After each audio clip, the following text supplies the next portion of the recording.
kinds of paper to work today, huh? Missing out. Keep you in the loop. 1, 2, 3, 4. What do we get? 5? Well, Oh, that's here. Okay. coming over that side, things gonna sit in the front and see He'll look around a little bit.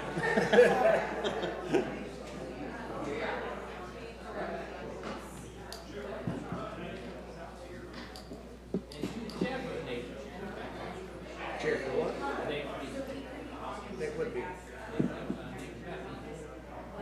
Yes, I think we can do chair. I don't know if it's next meeting or whenever it's getting ready to change over. Shelby Johnson. I heard right out front. I don't even know who that is. What's she do? Representative of the project. Oh. Hey, you. I saw you crossing the road. I was waving and you were on the phone. I was walking. We've had so many meetings and it takes an hour each way, and then I have meetings back on the west side, so all I'm doing is sitting. Right. So I'm trying to just like move a little bit before I have to sit for 4 hours. Yeah. Hi. So real quick, that truck's about our house has melted so bad. I had like an anaphylactic reaction this weekend. We have a moving truck And you're in the new house. in the new house. The guy covered the mold up. We've been staying with my mom for over 2 weeks because I've been definitely sick. That sounds bad. Saturday, over the weekend up to Monday, my face was swollen, red, and itchy. It just, I'm trying to get it out of my system. Now you gotta rip it all out again and do it over. So, anyway, to make a long story short, we will be moving to the townhouse that needs coffee that needs contact. Oh, okay. So we're right in downtown. Yeah, still. yeah. But if anybody goes, oh, she's not living in the district, I am. And I can see my old house from there, but it's just, there's nothing. We're trying to buy something, but there's nothing in the market. So our accountant's ready, our taxes are done. If we find something in 2 months, we're in. But it's just right now, there's nothing in the market. I saw you hungry this morning. I went to Dunkin' Donuts. Yeah, There with was the the sheriff. Yeah. Yeah. Are we gonna get water somewhere or no? Oh, I don't know. I have to ask. I don't see any. When Oprah's done talking, can we just kind of Who's that? Lee ask him if one of his girls can bring me water. He'll text him whenever he's done talking. Right, but that's what it's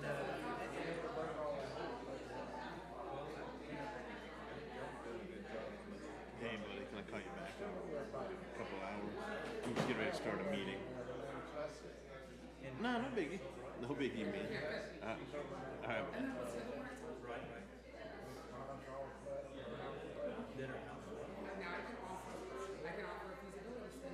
What's going on? What's not wrong? What's that? Oh, is he? Okay. Oh, okay. Well, I may just go ahead and get started. Since we got, I think Lisa went downstairs real quick.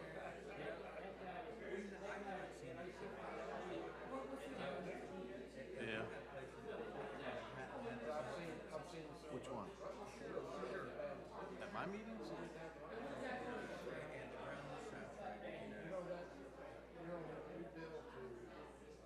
I can't think of who. Oh, is it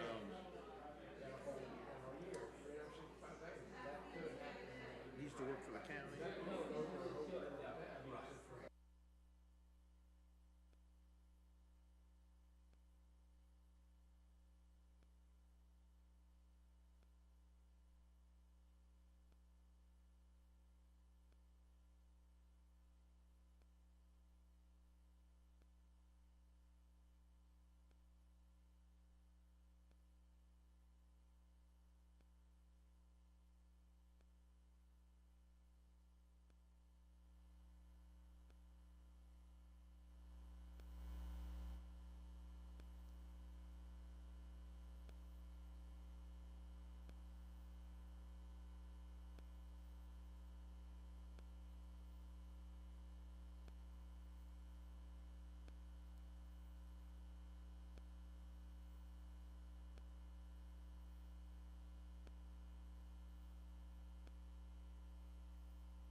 Morning, everyone. We're going to go ahead and get started with the Metropolitan Planning Organization Board meeting of November 14th, 2024. It's called to order. I remind everyone to please silence all electronic devices. Please be aware that this meeting is being broadcast. At this time, I would like to ask you all to please rise for the invocation and pledge of allegiance. O merciful Creator, your hand is open wide to satisfy the needs of every living creature. Make us thankful for your love and providence, and grant that we, remembering the account that we must one day give, may be faithful stewards of your good gifts. Amen. Pledge allegiance to the flag of the United States of America and to the republic for which it stands, one nation, under God, indivisible, with liberty and justice for all. Madam Clerk, could you please call the roll? Mayor Scott Black. Councilman Lance Smith. Here. Mayor John Eric Cooper. Here. Commissioner Ronald E. Oakley. Here. Commissioner Sid Waitman. Present. Commissioner Catherine Starkey. Here. Commissioner Lisa Yeager. She's here. She's here. Commissioner Jack Mariano. Here. Chairman Matt Murphy. Here. All right, now we're going to have a call for public comment. Meeting attendees may provide public comment at the MPO board meeting regarding MPO and Pasco County transportation-related issues or concerns. Please state your name and address. Do we have anybody from the public?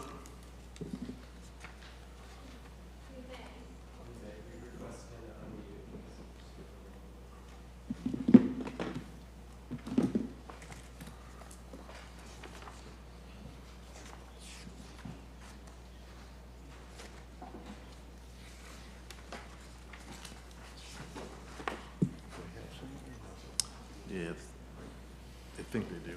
Thank you.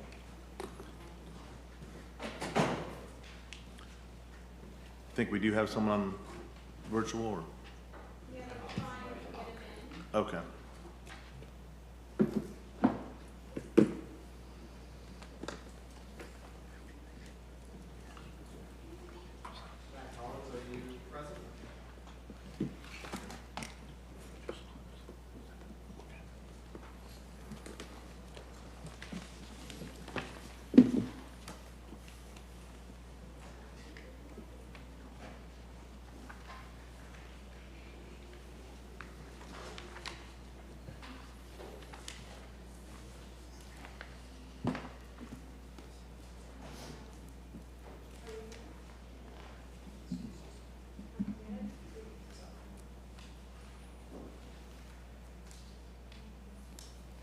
He's present.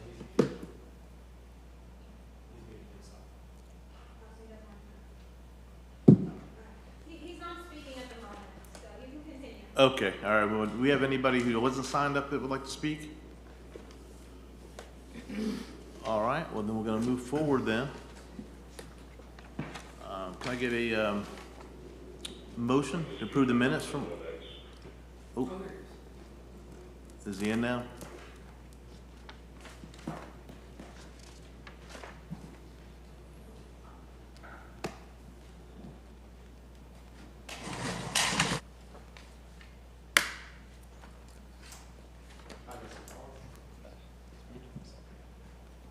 Yes, this is Matt Collins, 19037 Long Lake Ranch Boulevard, Lutz, Florida. Am I okay to go ahead? Yes, go ahead, sir. Okay. Yeah, I wanted to bring an important issue to the attention of the MPO board members. As you know, Skybrook K-8 school in Lutz on State Route 54 will open in 2025. Several hundred students from the ages of 5 to 14 will walk or bike to school from the Long Lake Ranch and Parkview developments. Each day, more than 175 children will be crossing Sun Lake Boulevard, a divided four-lane road just south of State Route 54. The existing crosswalk poorly marked, and almost no one stops for the pedestrians in the crosswalk as it is.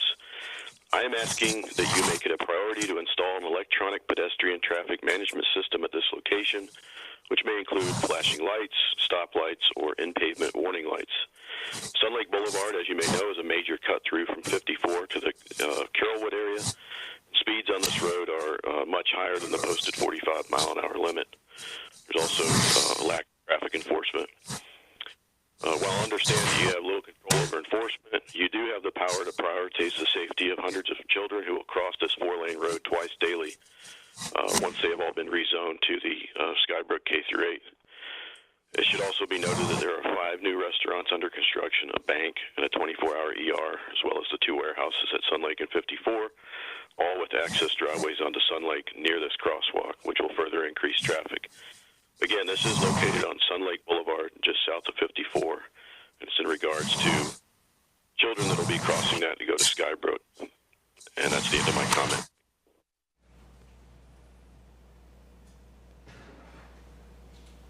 Okay, thank you, sir. And that was all we had? Yes. Okay. All right, we're gonna go ahead and close public comment.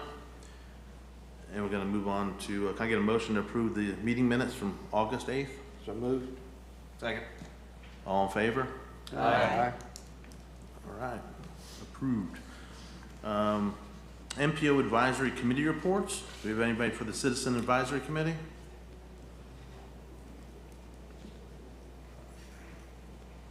How about Technical Advisory Committee? Good morning. My name is Cynthia Spidell, and I'm here on behalf of the MPO Technical Advisory Committee. And since we lost the last MPO board meeting due to the unfortunate storms, I have 2 reports for you today, one from October 2nd and the second from November 6th. So I will start with October 2nd. During the October 2nd meeting, we talked about the regional merger small cities discussion and what the role and how many seats should be allocated to the cities if a merger should occur. And there was a lot of talk back and forth. One of the suggestions was to look into the Orlando subcommittee method to see if that would be a worthwhile venture. But ultimately, we voted to have 1 seat allocated to the cities in rotation. So moving on to November 6th, there were 3 items that were of avid discussion during that session.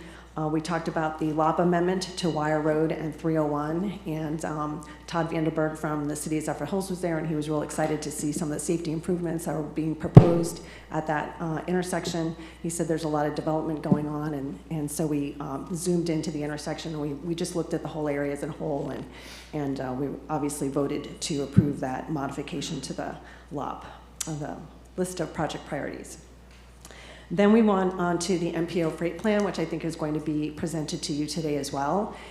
We had some concerns about jumping straight to a freight plan analysis because we felt that the first step should be having a truck route, and other jurisdictions have a designated truck route system. And as someone who has worked on a variety of industrial projects in other jurisdictions, having a designated truck route map is of critical importance to ensure that you have the allocated dollars associated with those truck routes, and because truck travel is just as important as residential trips, and sometimes those types of vehicle trips are in conflict with each other.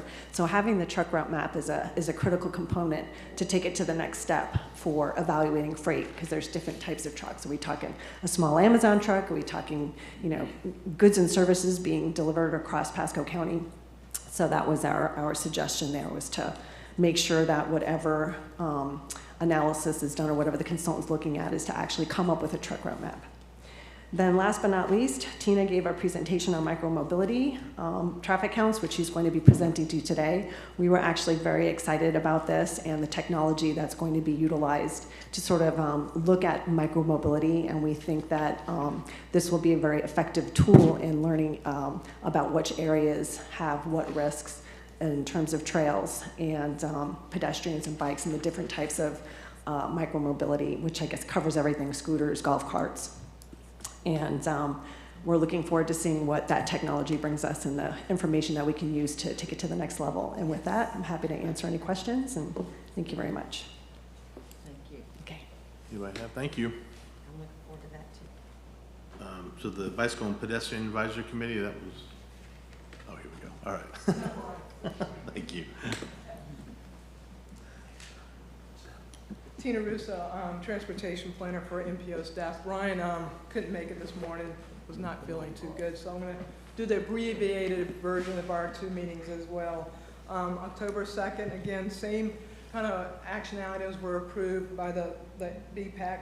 We're having a problem meeting in quorum, and we're going to be reaching out to some of our representatives to kind of clean up the membership, because a lot of people are traveling, so we're kind of resolve that challenge, as you know. So, but I think the most important thing that came out of our October 2nd meeting, which is really good, is our parks folks went after 2 grants, and our BPAC satisfies that public meeting for our parks folks on making application and getting points for those grant applications as well. So we talked about those. We also talked about everything else that was approved as well with the CAC and the TAC. And then our November meeting, we again had the same conversation about the freight plan. You're going to hear a little bit about the micromobility plan that we're talking about. But we talked about our tri-county meeting that we actually have with Hillsborough and Pinellas quarterly. We talked a little bit about that. And then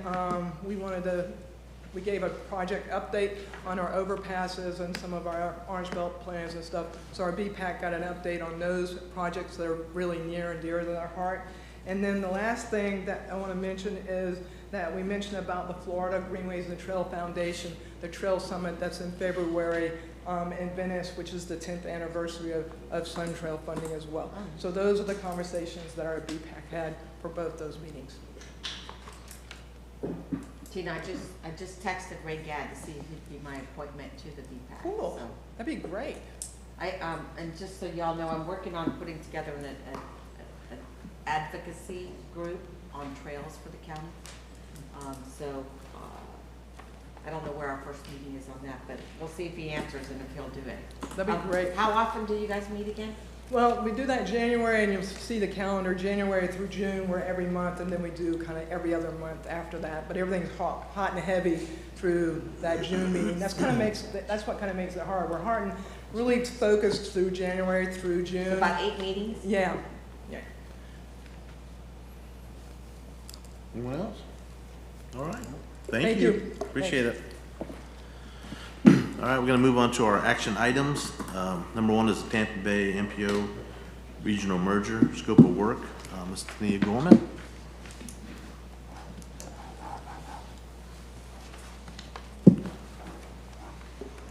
Good morning.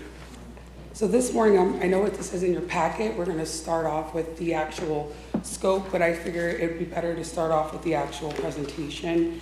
I want to take this back to the very beginning. I know there's some new faces on our board on how we got to this place with the merger. So about 1.5 years ago, legislation had asked the 3 MPOs to come together and do an exercise on what it would look like if the 3 MPOs and the TMA merge. So that means Pasco, Pinellas, and Hillsborough. From that request, or legislation, I should say, legislative ask, we combined a report.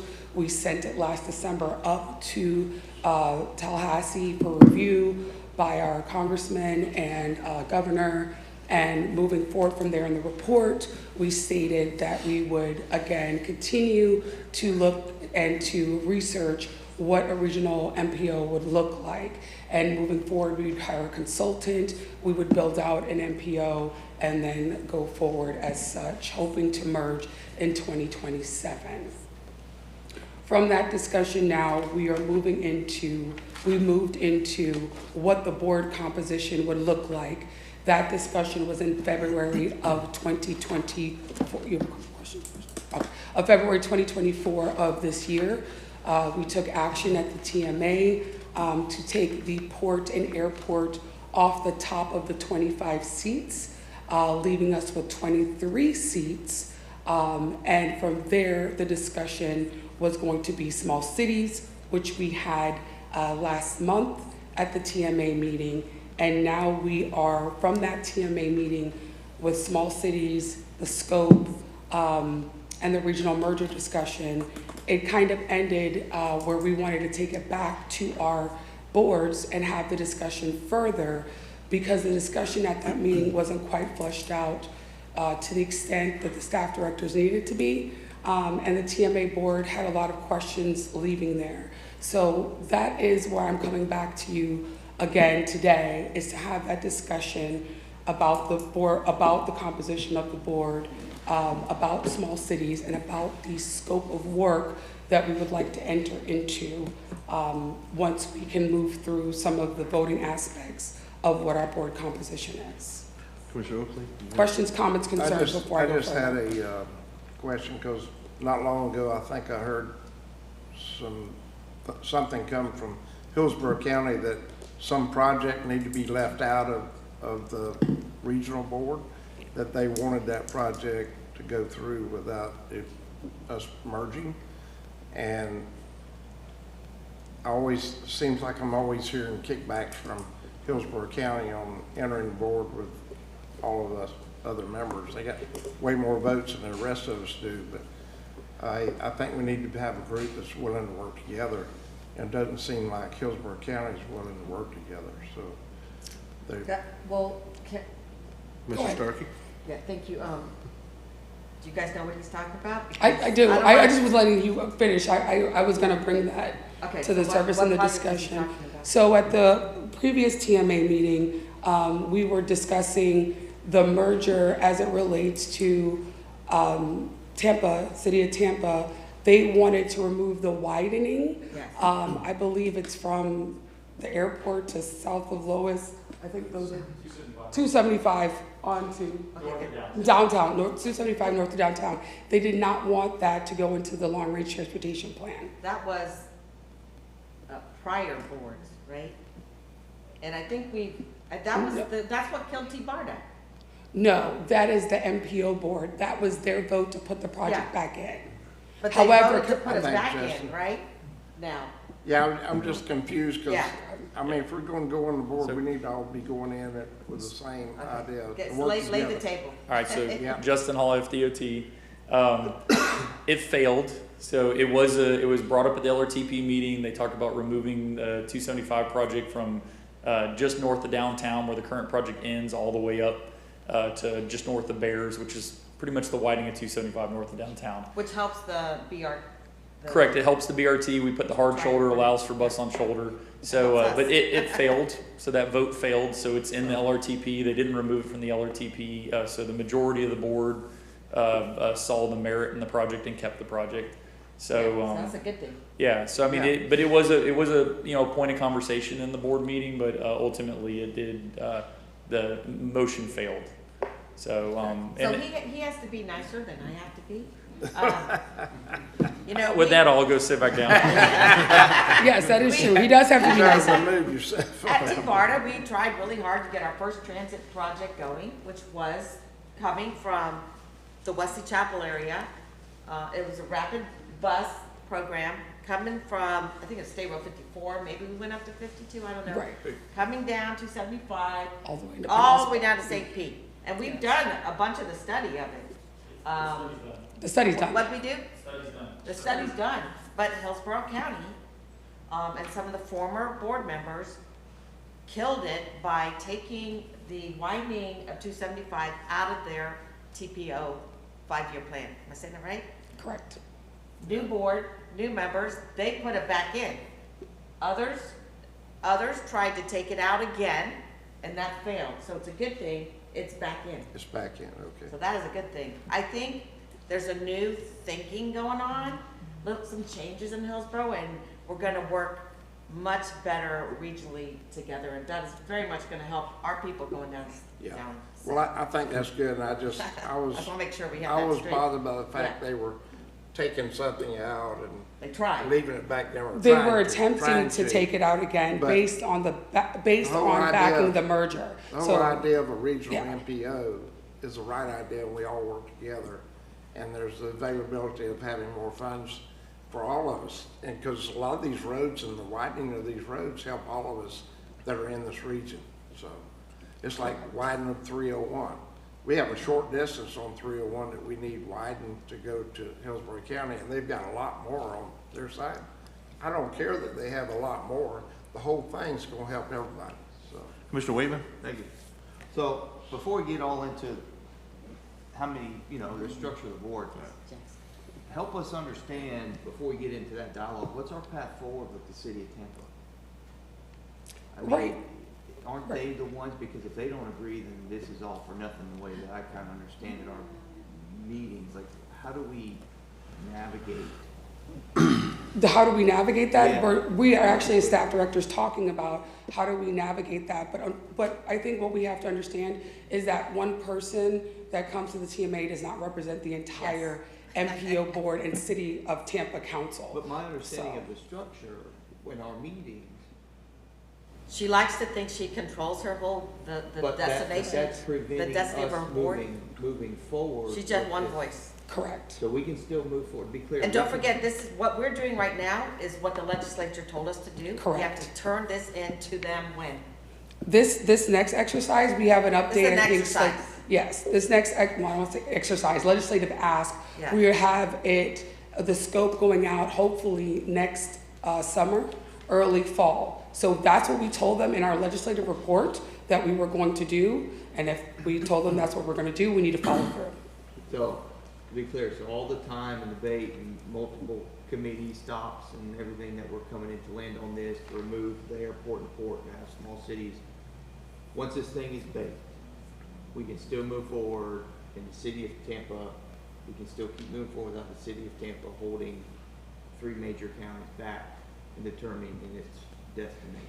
What I'm going to say is that right now, all 3 staff directors, especially Hillsborough County, Johnny Wong is working on with his board to gain a more of a broader perspective, because like we said, there's only one voice, and we know that the MPO is made up of, they have a board of, I think, 17, so they are working with their city and the city of Tampa to resolve the issue, but we could still move forward despite if the city of Tampa doesn't want to merge. I think that should be put on the table, that we could still move forward without the city of Tampa. Sorry, Justin, all FDOT. I don't know if I'd say it every time I come through, but I will. So, to answer your questions, there's a long answer and a short answer. Short answer is the city of Tampa has to vote to approve the MOU once the merger actually moves forward. So city council is a key vote in that. Correct. Now, what I think is an important clarification, and I think one that Commissioner Starkey was trying to make, is that it's been discussed at the recent TMA that if the city of Tampa is going to take a position, they need to vote and take a position. As of today, they have not. So the representative, Councilwoman Hurtak, has expressed her opinion. There's a few others on the TPO board that are from the city that have expressed their opinion, but the council themselves have not taken a position, council on the whole. I do know that Johnny Wong plans to go talk to them in December to give them an update. Hey, this is where they are, because Tania and all of them are working really hard on this. There's a lot of time that's being put in between all 3 of the staffs. And so Johnny's going to give them an update on that, give them an update on, hey, this is where we are, this is what we found, this is what we're thinking. I had a conversation with someone earlier. My thought on this is, whether ultimately it goes forward or doesn't go forward, I'm not going to opine on that. That's for everyone here. But to, at this point, stop the process would be really short-sighted, because the study's been funded, the legislature's asking us to do it. Let's go through the whole process, and then at the end, if we get to the end and it doesn't make sense, then it doesn't make sense, But to stop it now, the study and all, they're doing a lot of work, and let's just see what they come up with. My concern was that we go through all this, and it's the city of Tampa. I want everybody to be clear to understand the city of Tampa, what their abilities were to be a speed bump or stop it or not. That was what I was wanting to clarify. Yeah, so technically every party, so Hillsborough, Pasco, Pinellas, and the city of Tampa, which that's the way it's written, anyone could be a no vote. So you could be the no vote. Hillsborough could be the no vote. Pinellas could be the no vote. The city could be the no vote. But I choose to look at it as y'all could be the yes vote. Me too. But I'll tell you one, I think, key dynamic to understand is that their board on the whole, the council, has never been briefed on this. So there's not been a dialogue on the dais at a council with their entire council involved on the regional MPO. So there hasn't even been a dialogue on it. So Johnny's going to start that dialogue in December and say, hey, like, this is what's going on, this is the conversation, and we need to have it. I'll tell you this, and not saying this is a conversation to have, but just something to think about. that is because of Hillsborough being involved. Now, let's say the thing falls apart. There's nothing that says that like Pinellas and Pasco couldn't decide to get together. There's nothing that says when this is all done that Pasco, Hurricane, and Citrus couldn't get together. I mean, the city of Tampa only has a voice in that conversation because of Hillsborough County and because they're the largest major city in Hillsborough County and in the region. So. Yeah, Okay, I yeah. appreciate that clarity. Yep. So, Commissioner Mariano? Thank you. And I appreciate, Tony, of you putting this slide together at the last meeting, and I think even before. I'm in favor of going by pure population as far as the allocations go. And the allocation population you're looking at is based on the year 2000, correct? This allocation is based on our apportionment plan of 2020. That's how the MPO It's is, gonna change soon. right, which Really? we do every 10 years per the decennial census, Right, so what was, so it was based on the 2000 census, to 2020, yeah. 2020 census, right? Okay, so we've grown a lot since then. We're gonna grow a bit more, so it's gonna Correct. change. If Hillsborough County wants to allow the port and the airport to have a seat, I'm good with them setting it up. I don't want that to take away from what our population representation would give us. The way it would be without the apportionment of the airport and port, we would get 5 seats instead of 4 seats. Hillsborough would get 12 seats, and they can do what they want with them as well. Pinellas remains unchanged. That's the way I want to see it done. So we already voted, just to give the board an update, to go back to February TMA and February's MPO board discussion. This was a conversation at that board meeting. So from that board, our board meeting in February, we took the information to the February 2024 TMA, and now would be asking to go back and do a revote to make sure that if you guys vote today and said that you want to take the port and airport out of the Hillsborough's apportionment, we would have to go back to the TMA and have them re-vote on it. So, Starkey. I'm not in favor of going backwards. I think the airport is regional, and I think the port is regional. And what I want everyone to remember is the money that we get for our county is still coming to our county, and same with all the other counties. The purpose of this regional MPO is to work together on large federally funded projects. And the fact of the matter is, those are probably gonna start in Hillsborough, because that's where the that's where the issue is. And then it'll spoke out from there. So, I think, and especially with the new political, positioning happening in some of the other counties, I think we're in good shape here. And it'll change again in 2030. Maybe Hillsborough lose one, Pinellas lose one, we get 2, I don't know, but it's just all about us working together to get a federal contract that helps our people move around Tampa Bay easier.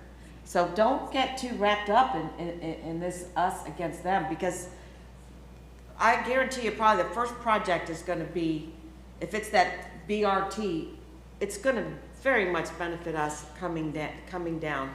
But if our residents, if we do something up here and then our residents get to Tampa and they can't move anywhere, what have we solved? Nothing. So, Is that a motion? I would make a motion to not rock the boat. You know, we worked so hard to get where we are. We were all in agreement. Let's not go backwards. And, so I would make the motion to stay with what we had agreed upon. I'll second it. And Mr. Chair, if I appreciate that too. And as long as it comes out the way that it's been portrayed to us, that we still have our pot of money, we still have our list of priority projects. I don't know how they're going to be merged, but the devil's in the details on something like that. So we've got to trust that it's going to move forward as it's been presented to us. And I agree with you. And I just want a note of clarity that this is not the final stop, right? The final. This is the exercise. Right, this is the exercise, right? We're trying to do this to pave a way forward, have a better picture. This is not the final end all of how the apportionment will look until the apportionment plan is done. Even if we merge in 2027, the apportionment plan would get redone in 2030, right? Because we're coming up on the decennial census. So I want that to be a point of clarity as well, so everybody understands that process. Right now, we're working through trying to get the board composition. We did work really hard on getting the board size, which is 25. So when we go to the TMA on the 6th, we are speaking in one voice and we are saying this is the direction Pasco intends to follow. And I think that's really important for when we have our discussions so that we're cohesive when we go up there. And is that December 6th? December 6th. Okay, and I'm not gonna be here. So, so I guess Commissioner Eggers will be Councilman Murphy, Commissioner Mariano, Commissioner Waitman. We have a motion. Yeah, we have Oh, yeah. quite Okay. a few. Yeah, we All have right. any other discussion on the motion? Commissioner Mariano? And keep this in mind, Pinellas County does have an airport too, they're not getting any extra credit for that either, but I still think it's popular, it should be population based. Pinellas' airport is not owned by, is owned by the county, I believe. Still an airport. Anyway, so I firmly believe we should still be fortunately set up for our population. the representatives on the board, on the port and the airport cannot be elected officials. Correct. It has to be their That is what was executive. voted on. Has to be their CEO. Any other discussion? All in favor? Aye. All opposed? Nay. All right, looks like it passed. Go back to cities. All right. So now that we have that cleared up, we're going to the small cities discussion.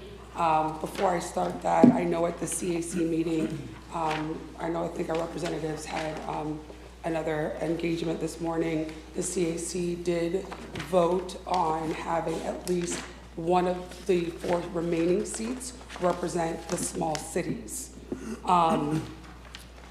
That was their optimum vote, so I just wanted to share that with the board before I go into the presentation. So we now have the small cities discussion that we want to pick up from where we left off in the TMA, and how do we want to ensure that our small cities are represented. I know you heard from the TAC and the BPAC, they had a similar view, but I don't think we were able to discuss it at our board meeting. So I wanted to actually have this discussion. There's multiple ways to have small cities be represented on the board. Like I said, you could have a seat, one rotating seat. You can have a non-voting advisory. You can actually have a committee that reports to the board. So at this point, I know we talked about it a little bit in the TMA, but for Pasco itself, what would be the ideal situation for Pasco County and how the cities are represented? Anybody have any? Commissioner Waitman? I think you take the 2 largest cities, one on the east, one on the west, and they can have a good idea of how the cities operate in between, and I think that'd be a fine representation of both sides of the county. Okay, now, and I'm on the opposite. I prefer our small cities to be in a committee, and that we meet, when we meet as on our local projects, they have a voice on that committee and they make recommendations to us on the big one. But these are big projects, and I just think it needs to stay the elected commissioners from our county for right now, because our cities just aren't big enough yet. Commissioner Mariano? I hope you get real big. You know, when I look at going to the TMA, it's hard to get 3 there, never mind getting 4 there. So I don't mind bringing the cities in. I think if you do it where you rotate, let's say east side, west side, from one to the other every year, you kind of rotate it in, and the backup first alternate should be the city that's not in the rotation for east and west side. If in fact that neither city's going to come and they got to announce if they're going to go to the meeting or not, then one of the other commissioners can fill in and take the slot. I like that idea. I'd love to get your input, just being a small city. Good idea, Jeff. So, my view on it is I would like to see at least one rotating seat, a voting seat on there to represent that. I do think we need to maybe get together as a committee as well, subcommittee, and rotate that around. But I think we need to still maintain all of us together to talk about those things. Commissioner Oakley? So we're talking about one of our 4 seats being for cities, is that Correct. That's correct. So, yeah. Okay. Well, in the past, when we had a city representative, it'd be the largest city at the time of census, which today is Zephyr Hills would be the representative, and the backup would be Newport Richie.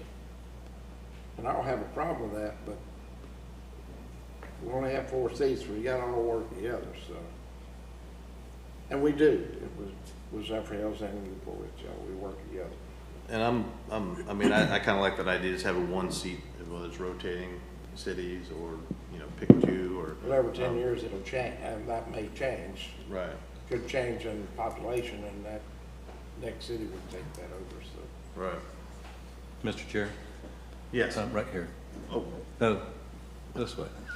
I would like to have see the 1 seat for the cities, but I think it's important that we meet collectively as a subcommittee and flesh out everything, not only the city, but the county.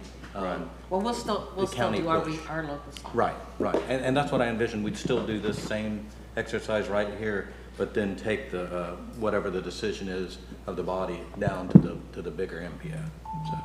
So. Mayor Black has Mr. Chair. Yes. And fellow board members, I do think, I have a question too about rotation. If we have 4 seats and, you know, we have 5 county commissioners, so there's going to be a rotation there, I'm assuming. I'm going to assume that the 3 county commissioners, if 3 are dedicated county commissioners, they will not always hold those 3 seats. They'll probably rotate among the 5 commissioners. Is that correct? We haven't talked about that yet either. But I would say probably all 5 would want to have a seat at the table at some point. I would imagine I could probably say that for each of the 5 of you county commissioners. At some point you would want to have a seat on this. You wouldn't want it to be one of the 2 that never gets a seat. That's probably correct, I would assume. So what I'm getting to is I do like the idea of a dedicated seat for a city. I guess we call, you know, there are 6 cities in Pasco County, 4 represented on the MPO. So but we all 4 count as small cities, even though we're all 4 cities. But I do think it is important that we realize that even among the cities, we can have an understanding of these regional issues too. I think all of us serve on regional boards. All of us are involved in different organizations that keep us attuned to things that are happening regionally. So I do think from a city standpoint that it is important that one of the 4 seats be dedicated to cities. And the reason why I was asking about the rotation among the county commissioners for the 3 seats that remain, if that were to be the breakdown, 3 county commissioners, 1 for a city, is that the city seat could be rotated among the 4 member cities that are part of the MPO presently. That's what I would like to see. If there's going to be rotation among the county commissioners, I don't think it would hurt to have rotation among the city commissioners. Now, continuity is a good thing, I agree, but I think it is important that if we've been part of the conversation that continue. I know, speaking for myself, and I'll let Commissioner Smith speak for his city, we were pleased, very pleased, when many of you, I think, have the institutional memory to remember that one time this was the West Pasco MPO, and then it became the Pasco County MPO, and our 2 cities were able to come and be part of the conversation. And I like being part of the conversation, and I would like to, for all of our cities to be able to have that, be part of that conversation among the 4 of us that are on the MPO. Thank you. Commissioner? So if it seems like the majority wants a small city seat, then perhaps we set it up like okay, so if we have 4 seats, is that right, 4 seats? 4 seats left. Then, and there's 3 commissioners, 1 from a group of the cities. We have 3 commissioners with an alternate commissioner when 1 can't make it. And we have 1 city representative with an alternate from another city to be, and I don't care if the cities decide how they're going to rotate that. Correct. And who the alternate's going to be. But we need to make sure we have alternates set up because, you know, like I can't be there this Friday. So we need to have I'm good with that kind of scenario. Yeah, I think that sounds good. Probably on the commissioner side, I would have it be our chair, vice chair, and then whoever you pick for the 3rd seat. But that changes every year, so there'll be a rotation of the commissioners. So. Is that a motion, Mr. Stark? Yeah, that was my motion. Please have clarification. Yeah, what, yeah. We'll have 3 county commissioners with 1 commissioner alternate, and we will have 1 city representative with another city alternate. And the cities will pick their representation, and the county commissioners will pick their representation. Mr. Chair, I second that motion. All in favor? Further Oh, discussion? sorry, discussion? So the cities, you sure you don't want to have an east and west side city? 2? No. No. I'm asking the city folks. Well, I would be. Well, Commissioner Mariano, Mr. Chair, I would see, you know, in Pasco County, your incorporated areas do make up a smaller section of the population than they do perhaps in other counties. And so personally, I can be comfortable, and I can't speak for the other 3 city representatives, but I think that you all do represent the majority. I can be comfortable with 3, and that we decide among ourselves how to rotate on that 4th seat. I'm pleased to see your population focused. And I as well. I mean, I think you guys, the commissioners, are going to be looking out for your cities as well. So I'm comfortable with that, and us as well. We all work together well, so I think and we work fine. I'll second that motion, actually. Or sorry, second. Yes. Any other discussion? All in favor? Aye. Opposed? We're good. Yay. Yeah. All right, thank you. And the last part of this discussion is the regional Tampa Bay MPO merger scope. This was imparted by that we're moving through this process pretty, I don't want to say quickly, but we're moving through at a steady pace. It's time to now bring in an objective third party to help us guide us with some of the heavier conversations of actually like staff, what will that look like? What would making the board composition, our documents and things of that nature.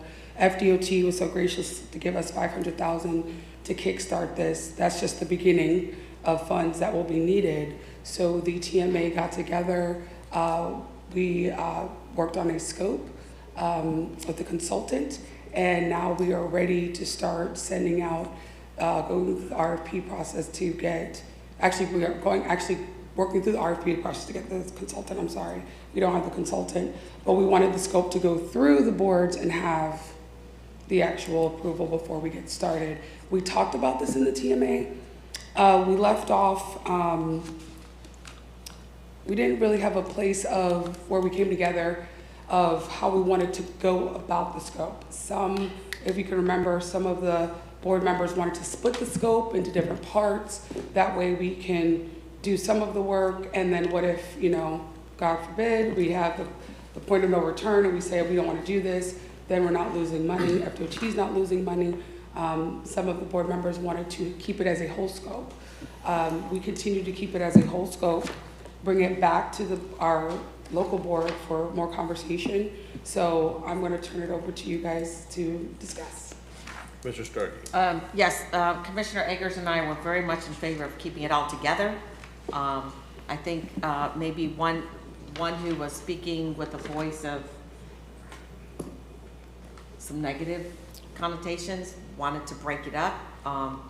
And I just think we should keep it all together and moving forward. So, yeah. Correct. That is what we are representing at the TMA on the 6th, is one whole scope, just for everybody's clarity, without it being broken up. Most certainly, if we vote here today that that is the guidance from the Pasco MPO board that we would like to break up the scope, that is what the direction we'll take back to the TMA. I will say, does it show less or more commitment? I don't think so in that light. I think just keeping it all together means we're we're determined to go through all the work and get to the end. If we break it up, then we run chances of saying we're going to stop. I don't think it's less commitment, but I just think you run a risk of going, oh, we just did that, let's just hold, and you get into that I think, mindset a little bit more. But I don't think either answer is wrong or right. I don't like that. Any other discussion on whether just keep it together? It sends a positive message to keep it together, in my opinion. Okay. I think everybody's in agreement. We need to make a motion on this to... I make a motion to go together in one step. Okay. Or one expenditure, whatever. I'll second that. All right. All in favor? Aye. Aye. All right. Thank you. Yeah, thank you. Okay. Pasco 2050 Long Range Transportation Plan, Cost Feasibility Plan, Transportation Improvement Project List. Woo. Allison Fluid. How are you? Good morning. Good morning. Do you all have my presentation? Fantastic. Thank you all for the opportunity to present today. Wanted to just provide an update on where we are with the long-range transportation plan. It's been a couple of months since I've had a chance to speak with the board. So just to give a quick recap on essentially how we have arrived at our cost feasible plan, and then we'll go through just briefly an overview of the cost feasible plan itself. Go ahead to the next slide. Just an overview of our planning process to date.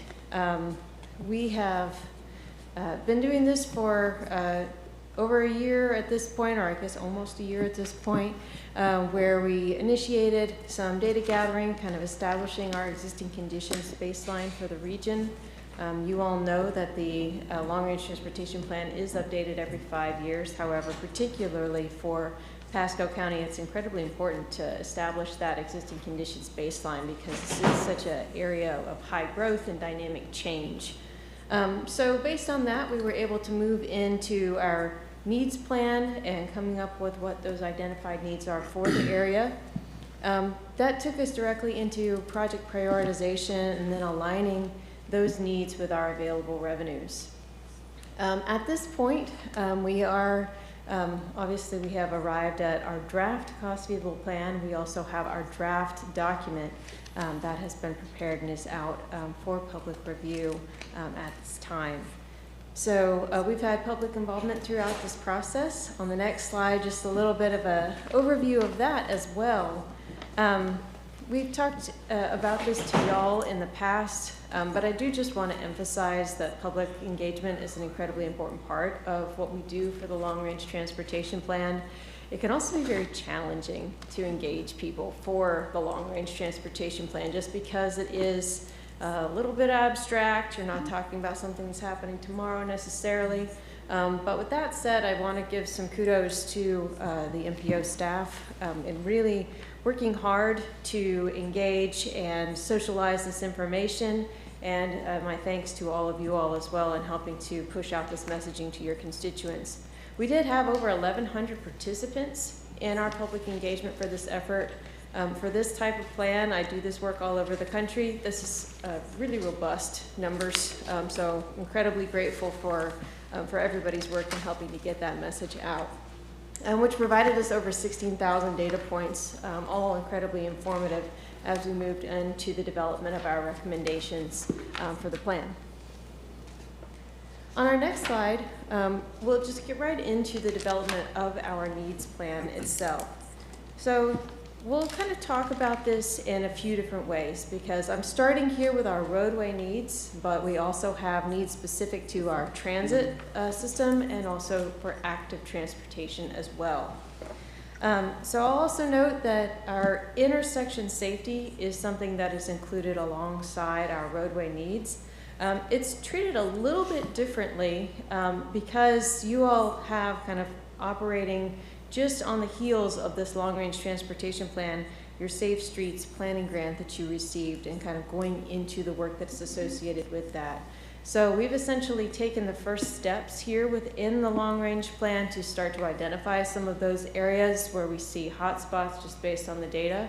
But you're going to have the opportunity based on that funding and that plan to take the next steps and dig in to a level that we typically aren't able to at a long-range transportation planning level. So we're very excited about that, and that's something with the information there that you'll be able to fold into your next plan update.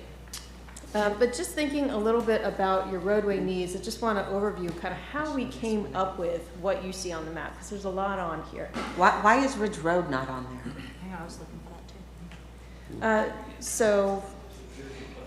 Yeah, just to, yeah, exactly. So that's actually an existing plus committed project. It's considered an existing plus committed project. But shouldn't it show as part of our road network?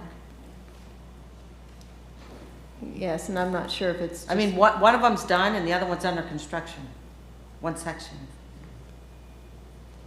Yeah, so any project that is already has received funding, yes, it should be highlighted as an Well, existing plus it received committed. funding from us, not from anyone else, right?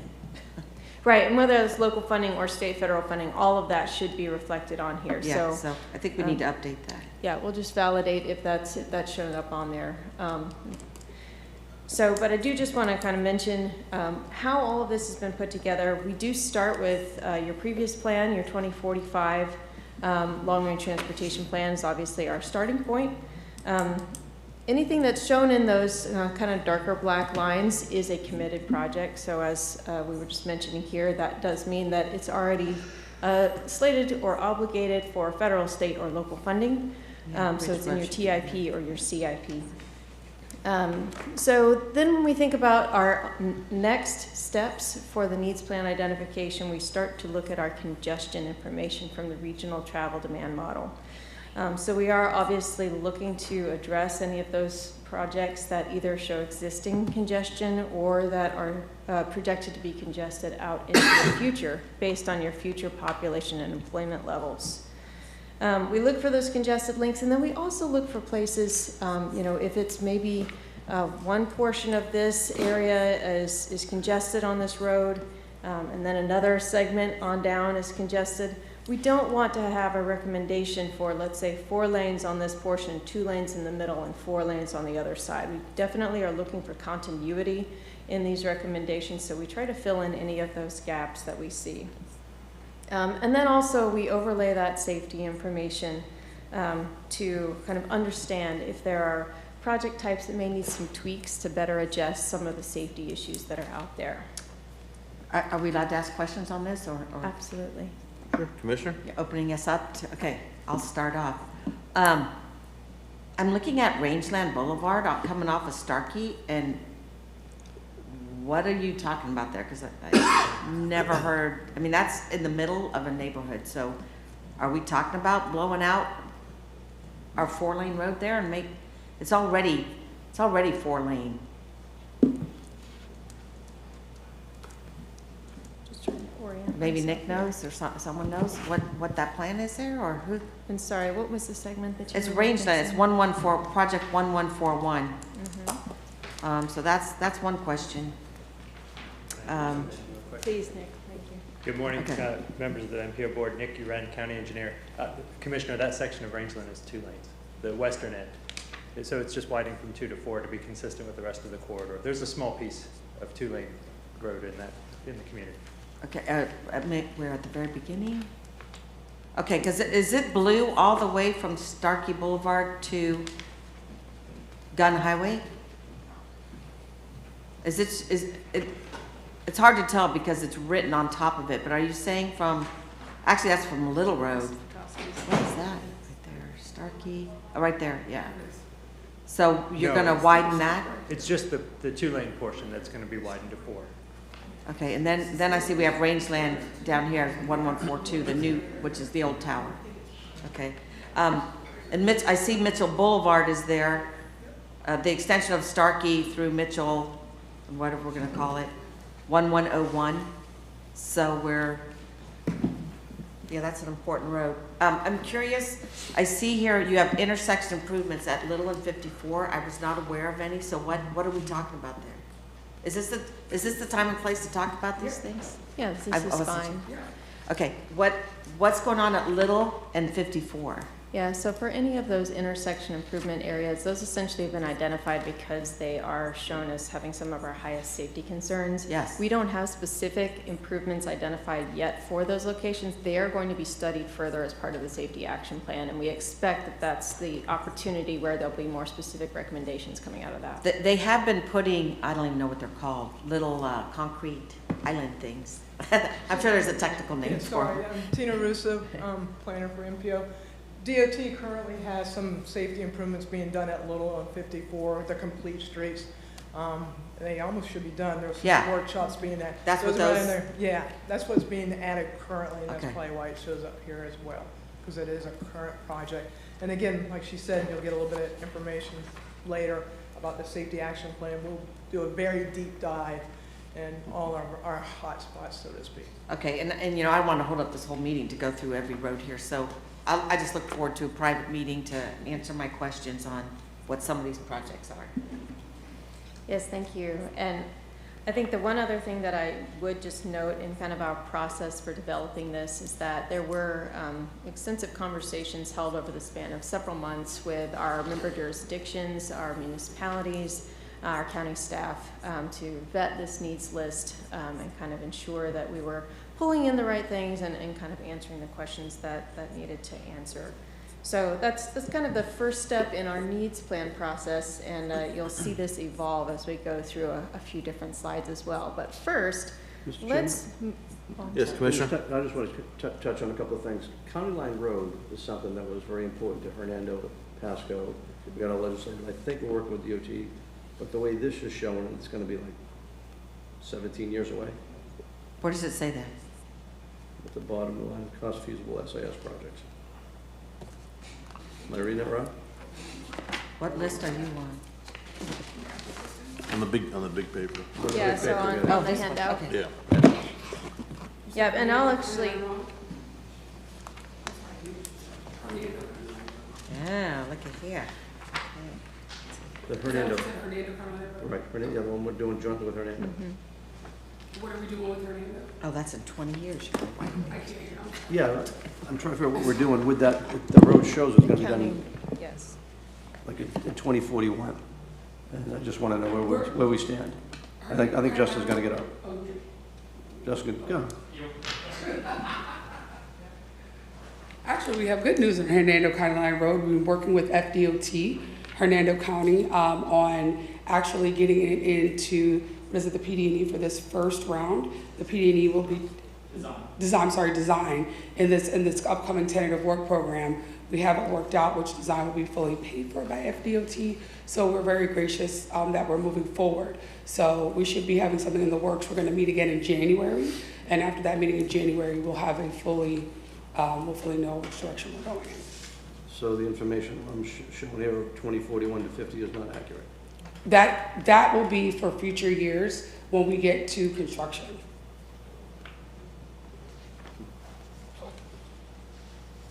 So when they're putting this plan together, when you're putting a long-range transportation plan together, you're looking at everything, right? And you put it into bands and you try to balance it. And so right now, based on the current plan, that's where it would show.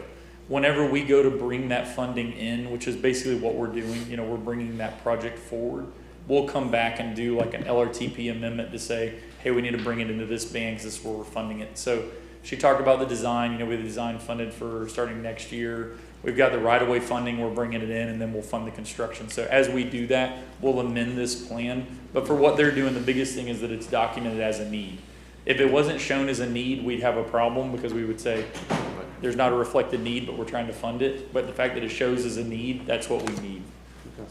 And I'll just say, as we go further with this, say the same thing with Shady Hills Road, is something we want to take a close look at. We got a bunch of schools there.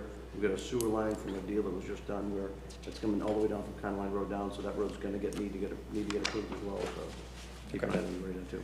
And just when you're looking at this, the biggest thing is if you see something that's a need but you don't see it on the map, that's a bigger conversation that needs to be had. So if there's a road that in your head you're going like this is a need but it's not shown here, that's what you want to bring up to them so they can make sure that they're addressing all the needs.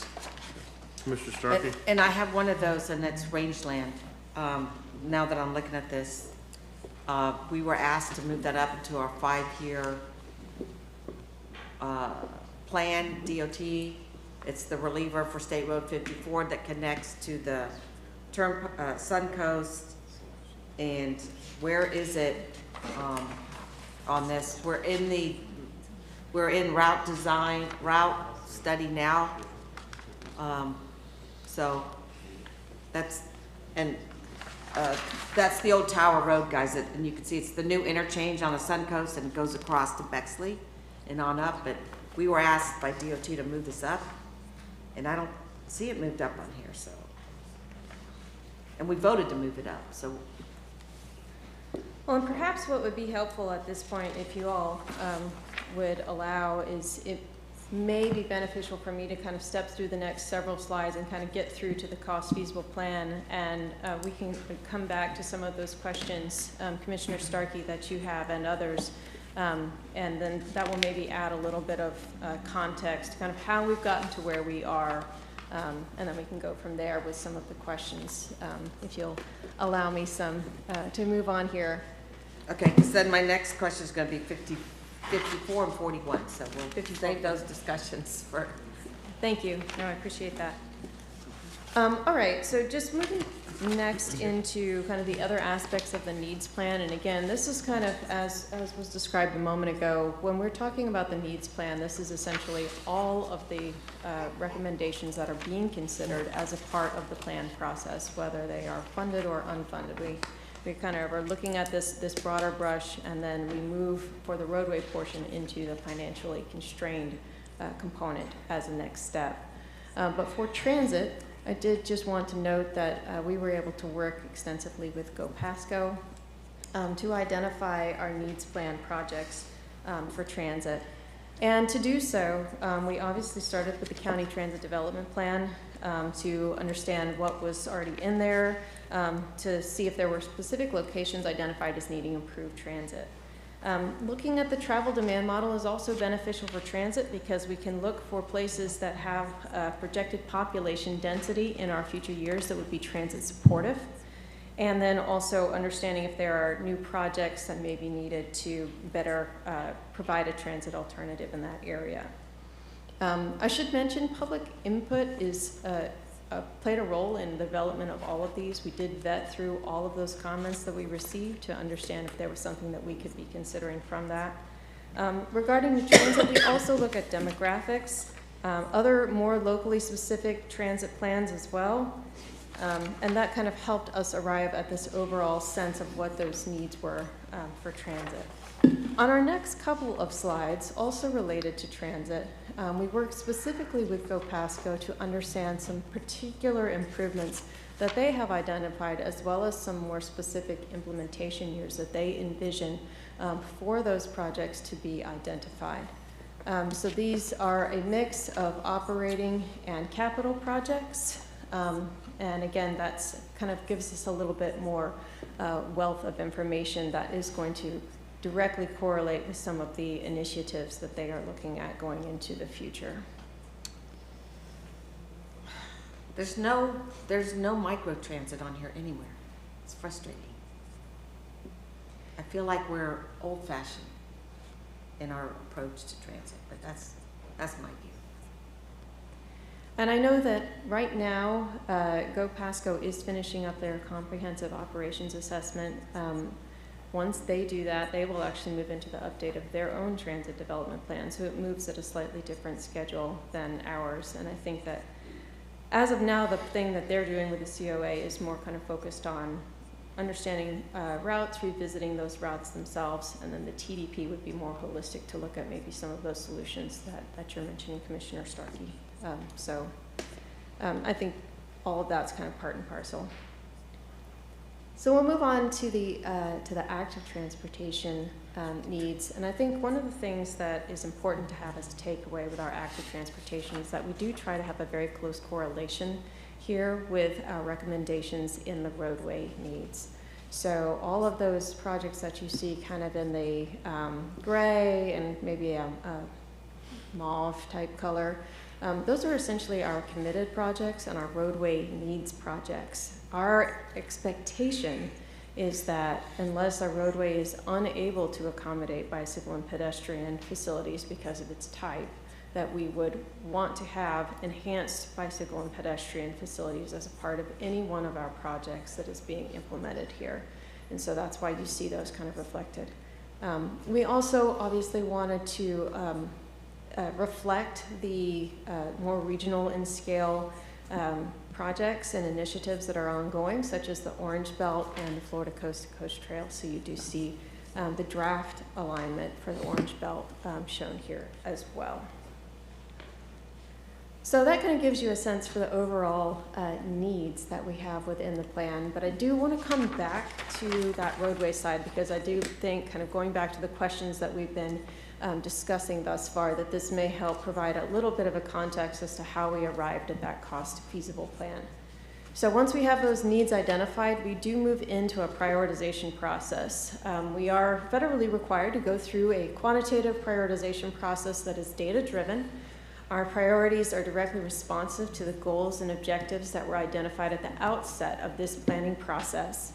And then ultimately, those are used to inform our financial constraint. Our financial constraint looks at our available revenues at the federal, state, and local level, and then we align with those prioritized projects to help us arrive at that cost-feasible plan. So going on to that prioritization, I did just want to highlight what we're discussing in there, because you can see things such as project status, congestion reduction, connectivity. All of these are kind of your more traditional transportation metrics, but also thinking about environment, security and resilience, and freight priority. So again, all of these are responsive to our goals and objectives. We wanted to have that direct tie-in. All of these have a quantitative data-driven source that we can directly measure and respond to. Now, that being said, we know that the quantitative component of this is incredibly important. There's also a qualitative angle to this as well. So again, we've gone back and looked at the public feedback that we've received and comments that we've received thus far from our committees and our boards. So that helps to influence the ultimate prioritization of our projects. And then we go into revenue forecasting. This is important. As we noted, the ultimate goal, I think, in terms of making it easier for projects to progress or move within the Metropolitan Transportation Plan or the Long Range Plan, is that they are included in your needs. If you're in your needs, even if they're in the unfunded portion of your needs, it's much easier to have an amendment and for projects to kind of move around in there. However, this is the place where ultimately we're reflecting that at the end of the day, because we do need to identify our different funding sources at the state and federal level, the county level, and some of those transit-specific funds as well. So I'll just go through some of those just really quickly. Thinking about the state and federal revenues, we are talking about some of our typical revenues that are coming here directly to the MPO, things like our surface transportation block grant, carbon reduction money, state highway system money, as well as SIS funding. We kind of treat SIS a little bit differently. I'll mention that in a second. But all of those state and federal things that you would see reflected within the TIP. At the county level, this is a place where, again, we very much appreciated the partnership of Pasco County staff to help us dig in to understand some of the nuances of the fuel tax, the various different fuel taxes that are being assessed here, as well as sales tax, the various mobility fee districts. Something that was important here, obviously, as we look at our mobility fee districts, we know that those monies can only be leveraged in certain areas, and we wanted to be sensitive to that. And then obviously thinking about tax increment financing as another portion of that. So within all of that, we're kind of thinking about what is dedicated to capital funding and what is dedicated to operations and maintenance. We don't want to dip out of the wrong pot, and kind of coming up with that balance. One of the things that I think is interesting about working within this area, and has been very gratifying for me, again, having the chance to work in many locations, is that you all are very innovative and aggressive with your local transportation funding. In fact, you've even been recognized at the federal level here at Pasco County for your innovation in leveraging transportation funding here locally. Even with that innovation, even with the way that you all are able to kind of aggressively pursue and leverage that funding, there is still a gap that is going to remain as we financially constrain, and we will see that there is a list that is significant of unfunded projects. So we did try to look at future transportation funding with an eye on what could be done, what could be explored to think about potential changes to the funding landscape in the next several years. So thinking about that, perhaps first within the penny for Pasco sales tax, we know that funding within that is allocated to several different sources, and the allocation to transportation could be considered in a different way, perhaps going forward if there was a desire to do so. The structure for our mobility... Can I ask a question on that? Yes, please. That was, I guess this would be a David Goldstein question. That was done by referendum, so other than the TIF, I mean, how could we put more how could we allocate more penny money? So it was done by referendum. It cannot be changed for the next 15 years. Yeah. But this is a longer term plan, so I think the recommendation is that we might want to look at reallocating it after year 15. Okay, not during I this. I don't think they're talking about reallocating it for the first 15 years. Okay, thank you. Yes, thank you for the clarification. The structure for your mobility fees is regularly reassessed and updated, and continuing to reassess and update that structure, I think, is the best practice, and thinking about that with an eye on gathering transportation fees and how best to leverage that for projects going to be a benefit for those mobility districts. Similarly, for your tax increment financing, this is a great funding mechanism to use as leverage for local funding match for state and federal monies, or for grant funding as well. And so thinking about it within kind of that vein is a great way to extend your dollars a little bit further. And in that same light, discretionary grant funding, we are at a moment in our federal transportation landscape where there are more grant opportunities available right now than there ever have been. And continuing to be aggressive, this area, kudos to the MPO and already taking advantage of that. The Safety Action Plan is a great example of being able to bring some of those dollars back to the county. And obviously, continuing that forward would be a good path forward. So with that background, we'll move into the cost feasible plan itself. We do have a few different cost bands that have been set aside. You'll see Tier 1. I do just want to call this one out because it's a little bit more unique, 2024 to 2030. This is our nearest term, and it is consistent with our TIP and our CIP. Our timing here is fortunate. We have a newly updated TIP. We have a newly updated CIP. So we were able to bring in that most recent information so that we do have that kind of aligned both with our local funding and our state and federal funding. We also then look at funding within a couple of 5-year bands, 2035 and 2040, and then a final 10-year funding band. And that just allows us to kind of be accountable within those interim periods to understand, are we able to constrain our projects within those timeframes as well as the overall? So moving on to the cost feasible plan itself, I wanted to orient you, and I know that some of you all have already had the opportunity to go through this, to the document that you all were provided today, because this does give kind of the full rundown of what is included within your cost feasible plan. This is taken directly from our document, so again, this is available online. This is part of our public review. I will mention that at our October committee meetings, we did receive some feedback from the committees. At that point in time, we had recently received the updated CIP, and it had not yet been folded in at that time. And that was kind of the primary comment we had received. Since that time, it has been integrated, and that was what was posted in the version of this document that is available online for the public review.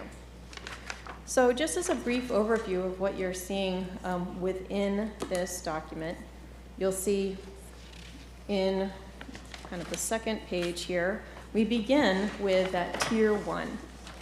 And Tier 1 is actually divided into 2 separate tables, just kind of for ease of organization. So the first is our TIP. And so those are our projects that are coming directly out of our currently adopted TIP within this area. And then, starting on what's called page 175, again, these page numbers came directly out of our report, you'll see the Tier 1 CIP. So this is the most recently adopted CIP. Which page, 75? 175. well, 176. They have 2 page numbers per. See, these are kind of 8.5 by 11s that we've turned into 11 by 17 spreads for you all, for your benefit. So again, these go through all of your locally funded projects. This is your currently adopted CIP. So that takes us through our first horizon year through 2030. So where is rangeland in this? Let's see. Well, I see rangeland as on that first page at the bottom. At the bottom. Okay. I'm not sure if it's included All elsewhere. right, so it's at the bottom, the last project on the bottom. Yeah, of that first page. The CIP is several pages long. Okay, I was curious because on your map, it shows it, I mean, Bexley's already built. So this is just connecting, right, Cattle Gap to Bexley Boulevard. So why is Bexley, why does it continue on? Or on your map? And are you referring to this map here or the needs plan map? Thank you. So that continues on, I think, all the way to either 41 or Aaron Cutoff, so. Are you, I just don't know if that's necessary to show so much of that, since some of that's already built. And I think we have a few projects, in that area that are, showing a widening on some of the sections that have already been built. I believe that's what we're reflecting in those areas. Okay, so it's a connection and a widening? That's right, yes. And it goes by a few different names in this document. I think we have Caliente Boulevard. Yeah. I'm trying to think of some of the other names that this refers to in this document. But yes, it does kind of complete that section, and it is a combination of extension plus widening. Just to quickly run through the remainder of these, starting on page 183, and I. Well, what does it mean when it says, and there's a bunch of them in here, total horizon cost is $0? It's free? And I'll just pick the first one, hand cart, Tyndall Road to State Road 52, Clinton Avenue. Widen 2 lanes to 4 lanes. So if the developer's building it, then it's $0 to us, is that why? That's correct. Okay. Yes. Yeah, it's free. Yeah, we wanted to show even the developer-funded projects in our list, just so that it was a full accounting of everything that was happening. But for our accounting, it's not something that's being it's not coming out of our total, I guess, that we're reflecting here. So moving into, I think it's page 183, is where we get into our funded projects. So this starts in the year 2031 and kind of moves us all the way through 2050 for our cost feasible plan. And I did want to point out some of this table looks a little bit different than some of the ones that you will have seen on the previous pages. Because we provide a little bit more information for the benefit of just kind of understanding what these projects are going to look like. We do break out our costs by phase for all the projects. So we have PD&E, preliminary engineering, right-of-way, and construction. Not every project has every phase shown. Some phases have already been completed. In that case, we'd only be showing the phases that remain. The other thing that you'll probably note is that not all phases are shown necessarily within one specific cost band. They may spread out over a couple of cost bands.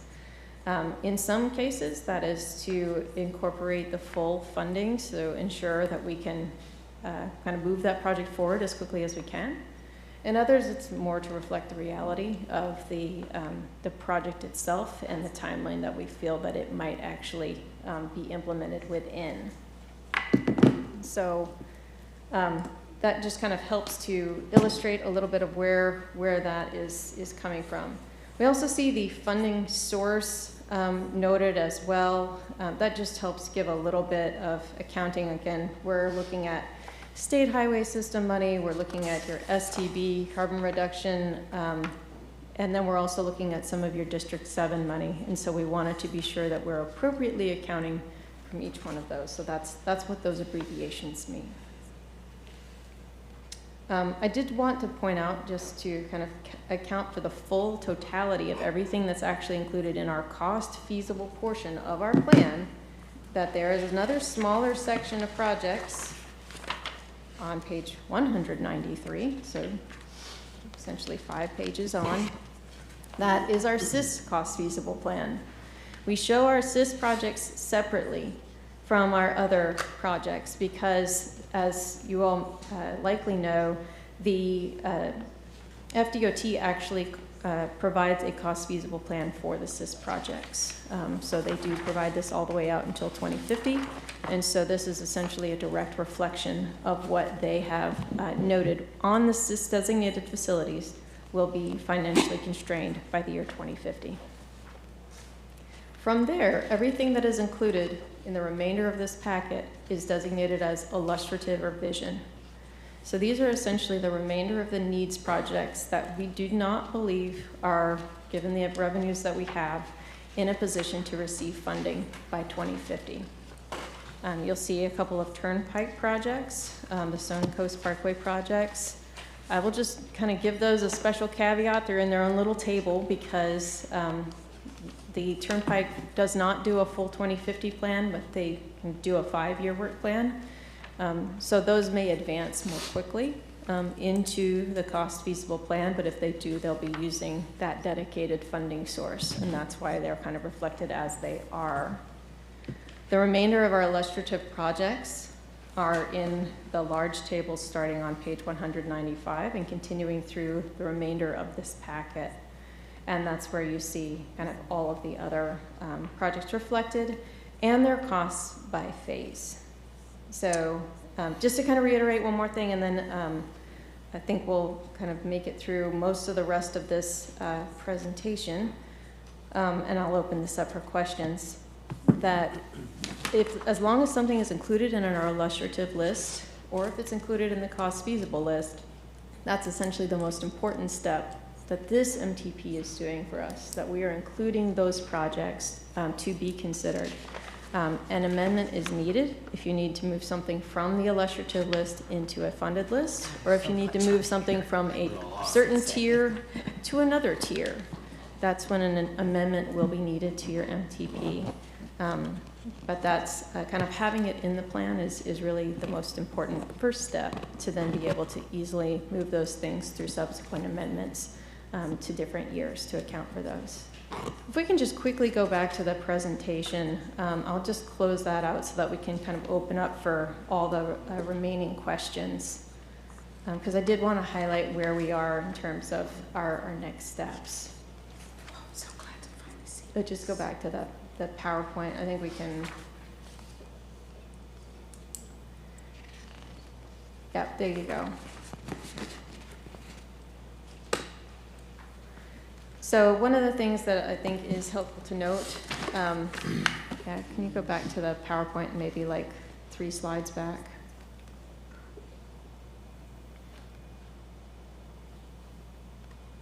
That's perfect. Actually, just one more forward now. Go to those congestion maps, and I think we'll be good.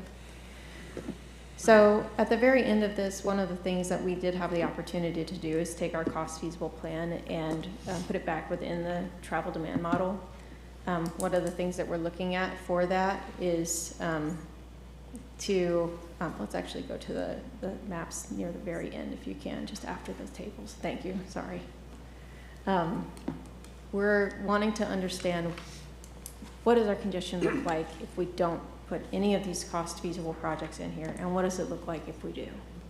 So the big takeaway for that is we're kind of looking at those congestion levels. Yeah, look at 54. And I think one of the things that I want to call everybody's attention to is if we do not have our projects, our cost feasible plan projects, we're seeing all very heavy levels of congestion across most of our key corridors within the county. With our cost feasible projects, we do see significant improvement in those projected congestion levels in 2050. We do not see full resolution of our congested facilities in 2050, and that's not surprising. I would say that's common in every region that we do this in, and particularly in a region with strong growth such as you all have. However, I think what we're looking for is a positive trend and a response to what we're doing to kind of see that improvement happening on the back end, and that is what we're seeing as a part of what is being shown here in the cost feasible plan. And that speaks to part of the prioritization and knowing that congestion was a key part of that. So with that, I think the one last next step that I would leave you all with before I open back up to questions is that we'll be back in front of you in December. At that time, the entirety of the long-range transportation plan is going to be put forward for consideration for adoption. But at this time, we have the cost feasible plan in front of you. This is still in draft. This is still in public review. And so we're happy to take any questions and any comments that you all have at this time. So thank you for letting me walk through all that. Happy to answer any questions. Wow, it's a lot. It is a lot. Well, I'll start with the way I was going down here. My understanding on Tower or Rangeland was that we decided we kept it in one big route study so that we could go after a federal grant. And so I have a question on federal grants, and I know that, and this is kind of a DOT question. You guys went for one on, I think it was on 52, we didn't get it. What is the next one? Were you going for 54 and 41? And you know, we had this conversation because Hillsborough County, and specifically, you know, Representative Castor down there, she's bringing in a lot of grant money for Hillsborough County and Tampa. And looking at what they were doing to be successful with their grants, they had a lot of congressional support for every grant application she was doing, and we haven't, I'm not sure we've been working it like they have, and so we want to be smarter. And now there's regime change, so maybe we'll be more in the driver's seat, I don't know. But let's talk about what are the big projects that you're going to be going after and how we can help with our relationships. So Justin Hall, FDOT. So I'll start by saying that the state of Florida has not done very well in the past 4 years for grants. And that's a topic for a whole nother conversation, that even though we're one of the top 3 largest states, we regularly finish in the bottom in the grant programs over the past 4 years. So you could draw a lot of conclusions from that, how you may. I will say that, you know, we've been successful with grants throughout the district, have been more successful, it seems, in the Tampa area. Some of that, there's 2 reasons for that. Some of that is the scoring criteria that they use for a lot of the grants now, and some of the grants that we've won down there. One of the new things is a cost-benefit analysis, and they've rewarded population density through a lot of those. So that's the reason why a lot of times Hillsborough County, Tampa has done better due to the population density in the area of the projects. I'll tell you, 52, we plan on resubmitting again, so that's a project we're going to resubmit based on some feedback that we've received. We're going to submit it again. 4154 would definitely be a candidate for that, not necessarily next cycle, just because the right-of-way we need to acquire, and a lot of times when you go after the grants, they want you to be shovel-ready before you go after the grant. But that would definitely be a candidate for a grant in a coming year, and one that you definitely want to set the stage for, because there's a few things we've learned with the grants. One, you want to start the relationship early on the project before you actually want the grant. Yeah. And then 2 is it's all about the story you tell. So that's been a big, real change for us. I've got a lot of folks that work for me that are very diligent engineers that look at things, you know, very black and white, and they want to tell you about all the engineering reasons why the project makes sense.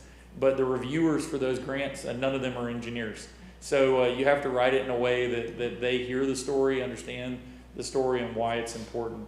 I will tell you one thing that hurt 52 this past cycle is there was a really big push in the last cycle for like economic disparity, economic things of that nature. And so if you look at all the projects that won the past cycle, they all had that. We didn't have that, which I'm thankful that we don't have that, you know, our area is doing well from that standpoint. But we do plan on resubmitting 52, 41 and 54 will be another one. And we're always open to conversation on any other grants. Brian Hunter, who's actually here, handles a lot of that for our district. And a lot of times it's who asks. Pasco County has not historically gone after grants. Hillsborough County, that's a part of their thing. Well, there's a new system going on here in Pasco County, and we want to be asking for everything that we can ask for. We need to be asking. It's been really frustrating for me, but. And I will tell you, I will take a moment just to put a feather in a couple people's caps. Nick is talking to us regularly about funding opportunities for projects, so I think that your staff reflects your opinion. And the same thing with Tania. In conversations we're having about funding, it is what options are there, what should we be looking at, what should we be doing. So I think your staff, both on the MPO and at the county, reflect your opinion now. I don't necessarily feel that maybe in the past that was the case. So, so you feel that 52 is our best opportunity for this upcoming funding cycle? 100%. We want to be engaged in that process. We go to Washington. We're going to be hiring a new potential 1 or 2 lobbying firms. I think one of the ones that's applied has been the one that's helped in Hillsborough County securing some of those grants, so we need to pay attention to that. Now, is that the, so there's different kind of grants, but let me ask this question. If you are successful on State Road 52, do we get to take that money that was going to be used in our county and elevate another project in our county? It's hard for me to answer that question. So what happens, let me ask it this way. Sorry. Okay. When that happens in Tampa or St. Pete, and it's part of District 7, or Tampa or Hillsborough, and it's part of District 7, does the money stay? Where does the money go to other counties in District 7? How does that work? It just never depends. looked. It just depends. So, you know, we have to maintain over a 10-year period a balanced work program. So, you know, I can't allow for it to get unbalanced, too far unbalanced in any given year, because then it's hard for me to get it back to the net zero. So to answer your question, we could look at keeping it in the county. If there was a project that was next in line that made sense for it to stay in the county and fit the long plan, then yeah, I would. I'll tell you that there's a project you guys are going to talk about later, US 301 Wire Road signal that you're getting money for. That signal came from the fact that there was a safety grant that was won in Hillsborough County that freed up money that was previously allocated for that we moved to the signal because it was a safety priority. So it doesn't always stay where it is, but I mean, at the same time, I will say this, you have a lot of capacity projects that we're working on, and the funding you've got there, a lot of that is capacity funding. So there's a high likelihood that if we won that grant that it would stay in the county because I'm investing in capacity in your county. So who makes the decision of where money moves to? Well, it depends on the fund type. This is kind of funny. I guess a lot of it falls on my plate. Okay. And I would say that the only part of it that doesn't fall on like mine and the secretary's plate would be the SIS, because that is a statewide program. So that we're competing. We as a district, and I don't want to say competing because that sounds like negative, but every district is competing for those dollars, the statewide dollars. But the district specific funding, as the transportation development director in District 7, that falls under my purview. And where do you happen to live? Where do I live personally? I live in Plant City, but my folks will all tell you this. Plant City, it actually is to Plant City's. We need you to move to Pasco. It's to Plant City's detriment, because then my folks will all tell you it's to their detriment probably because I refuse to put money in my area. So. I talk to him all the time. Yeah, listen, I'm all ears all the time about money and where it should go. So on US 19, I see it, you know, all red, and I can't even imagine what we can do to help it unless we're talking about going up and over. And I know you guys came to me and asked me what I thought about going up and over 54 and 52. And I'll tell you that my suggestion was that we need to continue working on the Pinellas County overpasses and keep moving those north. And that's kind of what I'm talking about when we talk about these regional projects. Because the bottleneck, Yeah, we're crowded up here, but everyone's going north and south, and so it just made sense to me that they just keep continuing moving those, what do you call those? With the queues, the congestion, the. Move the. Oh, you're talking about the spuies, we're doing the overpasses, yeah. The overpass, and you're doing that one now, I think on Curly, or Yep. Curlew? Yeah, and just so you know, I mean, now we're getting into a really deep conversation, but one thing that has kind of slowed the moving north is the Tarpon Springs area. I They're know. not a fan We of the gotta get over overpasses. that. So we're trying to work through with them on what the solution is in their area. But yeah. A nice pretty sign that says, "Come shop in Tarpon Springs." But the rest of us can't be held up because they think people won't go shop in Tarpon we because are there's an overpass. actively working through it with them, and I believe that we're pretty close to a resolution. Oh, that's They have awesome. it at Countryside Mall and it works fine. I think we've got a forever. common sense solution Yeah. with them. So I don't want to like put them on blast because I think we're in a good place. Well, I'm glad you brought up Tarpon Springs because that brings up Senator Hooper and his new residence in my district and his realization that it's not pretty to try and go between Pasco and Pinellas in the morning and in the night. And so I know he has big plans down there, and I don't know if it involves you guys on East Lake but my understanding is there's some big numbers coming to fix the bottleneck that's there. Yeah, I'm aware of that. It doesn't involve DOT, but I am aware of the project and the issues there with the fire station and everything. So I'm aware of that. And we had this conversation with Nick Tuesday that, or whenever it was, going over our legislative stuff, that we got to look at a solution that works with what he wants to do down in the southwestern part of Pasco. And we don't know what that is yet. I think Nick's been charged with trying to figure out what that is pretty quickly. I can probably help Nick with that. Okay. Then I had a question on, so I don't know what your fix is for 19. What else can we do to improve it? Well, I mean, I'll tell you this. I think it's a holistic issue. I don't think there's like a smoking gun on 19 that I can do that fixes the capacity issues on 19. And I don't think that that's our approach. I think we're looking at it, all of the north-south connections through the county, and then the key east-west. I mean, I can tell you the turnpike is looking at the Sun Coast. That's a big part of that conversation. We're looking at 75, aux lanes, things of that nature. That's a big part of that conversation. And then on 19, I think the conversation is around, do we go spuies? Do we go some other type of like limited? What's a spui? What's a spui? That's the single point urban interchange. That's what you're referring to that we're doing further to the south. So that's the flyover with the Texas U-turns and the, all that stuff. So that's a spui. And I'll tell you the biggest thing there is whether it's that interchange concept, another interchange concept, it's the controlled access. That's the key, because there's a lot of traffic that is just trying to go through. They're not trying to stop, at every intersection. And so that controlled access is the key. Whether you do it with a spui, you do it with some other mean or method, the controlled access is how you start to work on that capacity issue. All right, in 5441, where are we with that?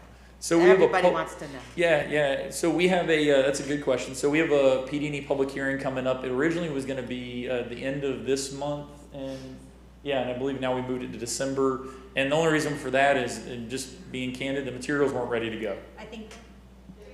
Oh, now it's January. I knew I moved it a month.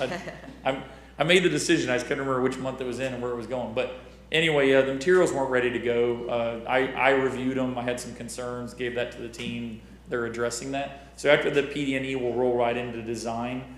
And then the biggest lift there is going to be acquiring the right-of-way. It's not going to be cheap, buying what we need to buy in there, so that's going to take us a little bit. I will tell you, we've been having a conversation with our SIS team in Tallahassee about I need more money on that project. So, I mean, I'm beating that drum as often and frequent as I can.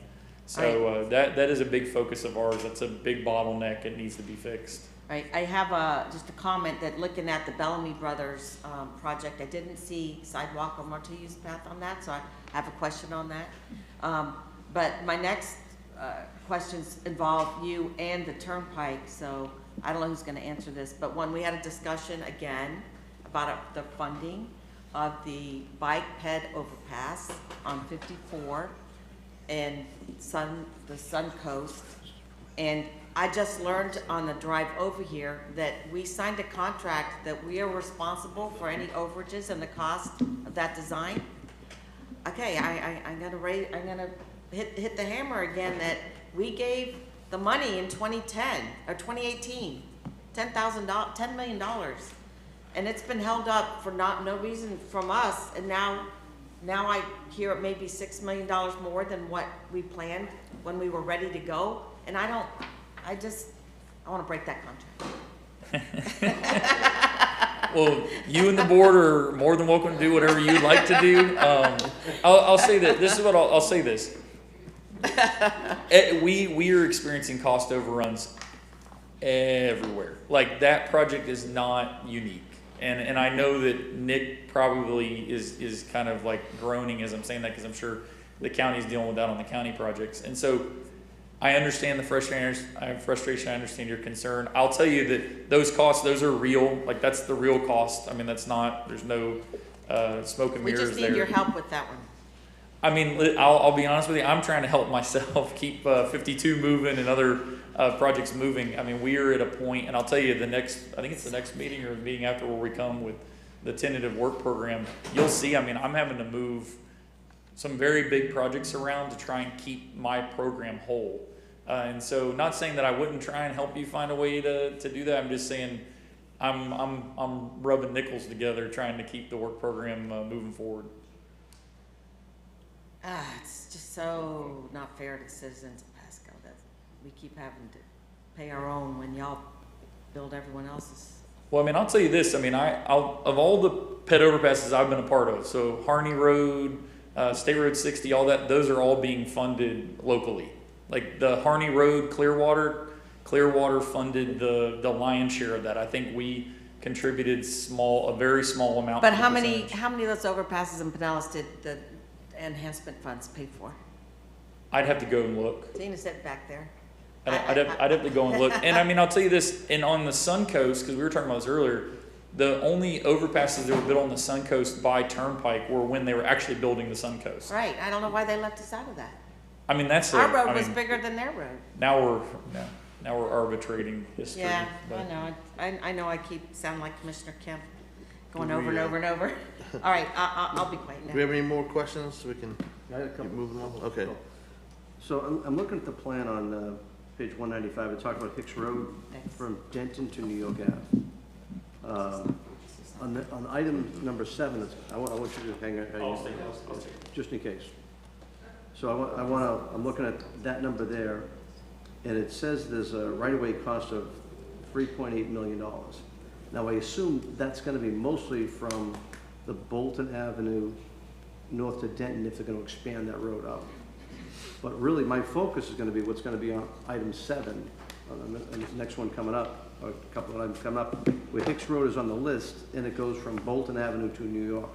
That's the road. It's a dirt road now that you really have to like kind of redesign. There's a developer that's beside that wants to put an industrial park in place. So we talk about getting funding.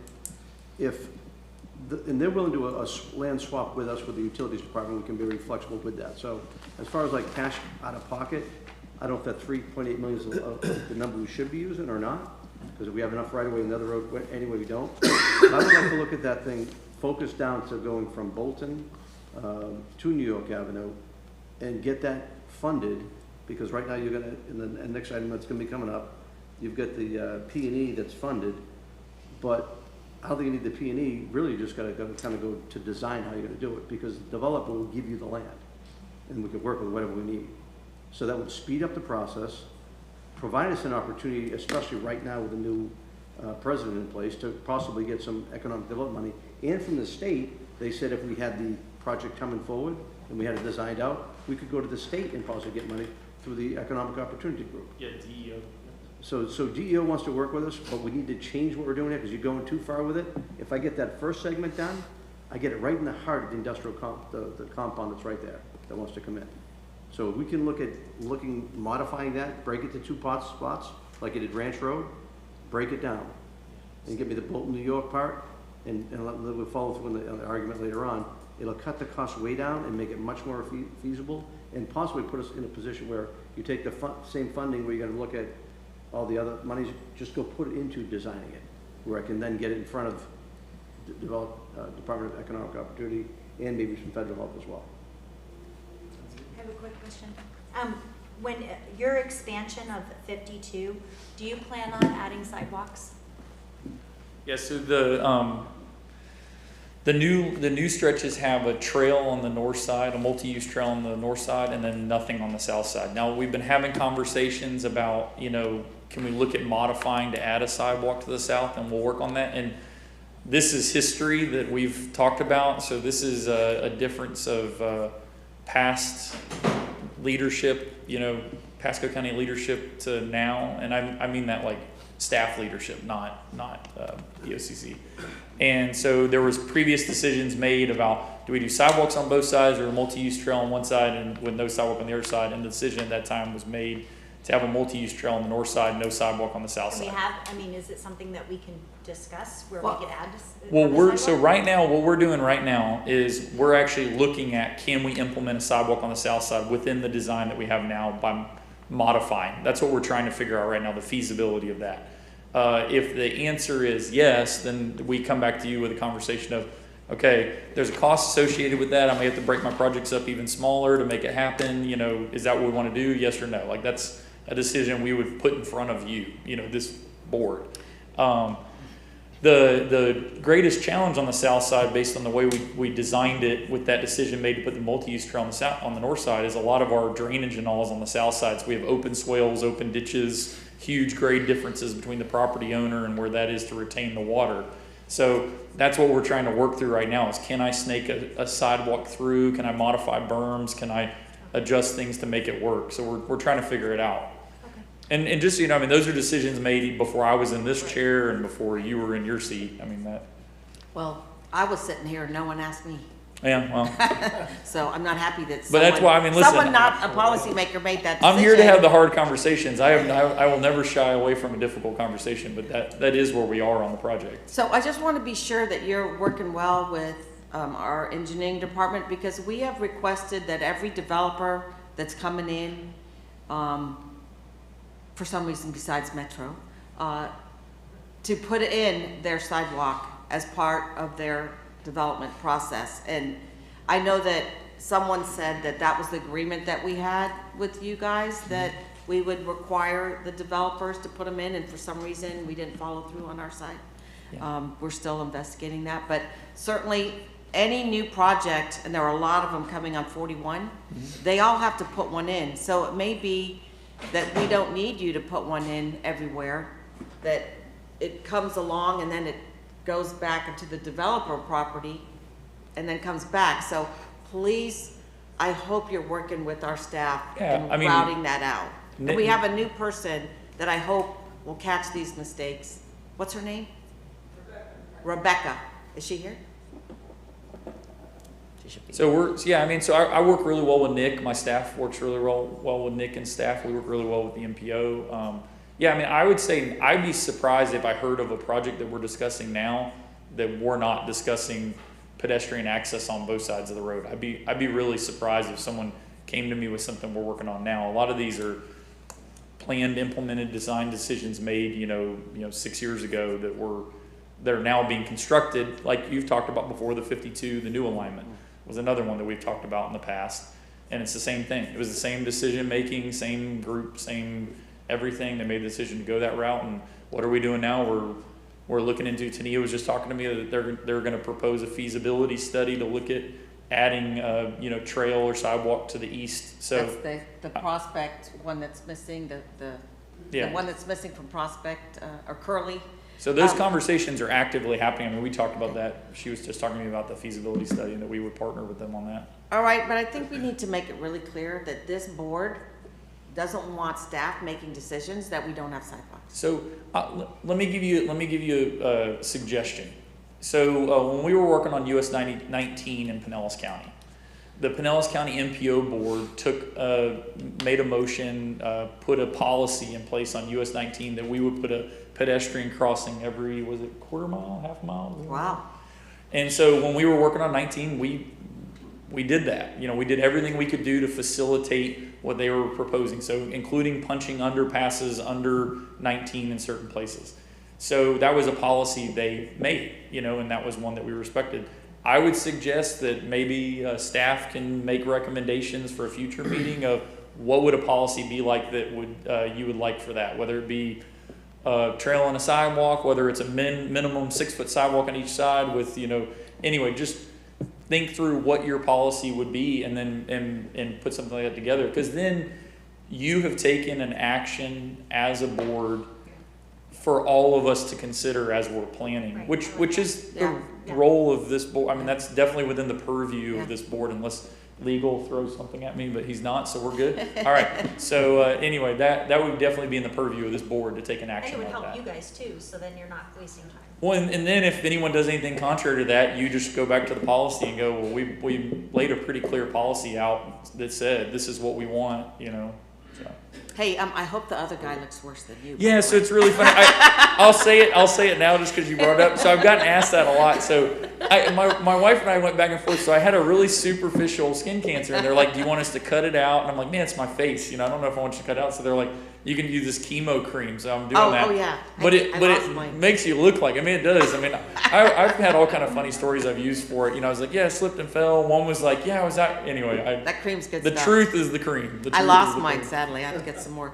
Okay, I have one last question. Yeah. The landscaping that's going on 52, we're trying to find out who's paying for that, who's maintaining it. It looks lovely. Yeah. Why did they get it, and what's going on there? Yeah, so I mean, okay, so who's paying for it? We are paying for the landscaping. And we do. If you look on the I'm not interstate. talking about 52 and 75. I'm talking about Oh, where are you State talking Road about? 52. Oh, I need to know what you're talking about. Because From 75 to Yeah, okay, Burley. so on State Road 52, coming off of 75, heading east. Yeah. Yeah, that's us. That's FDOT landscaping. When did you start That's doing part of our medians? 1% budget that we have for landscaping.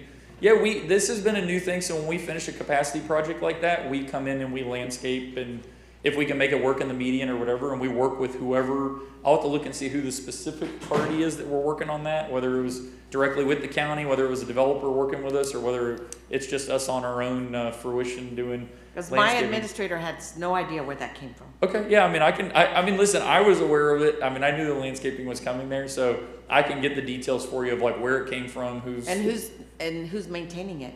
Yeah, I gotta look. I gotta look and see if we have an MOA on 52. If we do, if we don't, I gotta look at all that. I'll find Did out. you guys notice this landscaping on in the median on 52? It's nowhere else in the county, but right there. So, okay, 54, here we come. Yeah, yeah. We've And been so trying if to you figure look, out how to do that. what we're doing, this is kind of consistent. So where 41 comes north out of Tampa, heading up to the 41-54 intersection down there, you'll see some median treatments that we did down there. State Road 39, there's some median. We were starting to do it more and more. Well, I love it. It looks great. So it's not a complaint. It's just a question of who's maintaining it. That's the question. Where'd the money come from? So I know that I'm aware of that 1%. Yeah. So we might be recommending some more. Yeah, so we have a new landscape architect. We've been pushing for doing more installments that are visible in the community. So this is just a change in process that we have. It's wonderful. Yeah. So we got quite a few more items. We ready to take action on this one for a second time? Move to approve the plan? Second. All in favor? Aye. Aye. Well, Mr. Chairman, Yes, Commissioner. I move approval of the plan, but I want to look at 101.1 Hicks Road to kind of break It's it not into two done. segments. They said it comes back to us. Yeah. Well, if they know about it, they can separate it. If they don't make the motion to it, it doesn't come back that way. Do you Some want things, I want to make a motion, I want to get an addition to the motion. Okay. That they take the 101.1 Hicks Road and focus to break it into two parts from Denton Avenue to Bolton and from Bolton to New York. Do we have that? Okay. So my motion, well, we add that, what do you call it?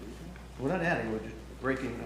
That, I know, but we already did a motion in a second. So now we are redoing the motion, I guess, and Yes. adding Commissioner Mariano's comments Correct. to my motion. Do you have a second? Second. All in favor? Aye. Aye. All righty. Thank you. All right, number 4, Safe Street for All, Safety Action Plan, Ms. Tina Russo. This is a biggie. Yeah. Thank you, Tina Russo, Transportation Planner for MPO staff. Excited based on some of the conversation previously in the last agenda item that this is our safety action plan. It is the agreement between the Federal Highway, MPO, and actually TED is our matching part of this grant, and this is the agreement that will move us forward into producing a safety action plan using Safe Streets for all funding. Mr. Chair, move approval. Second. All in favor? Aye. Aye. All righty. Thank you. All right, next up, 2024 Pasco MPO list of project priorities, amendment, new project addition, Mr. Scott Ferry. Did he leave? Oh, here He's you right go. there. You're up. You're up.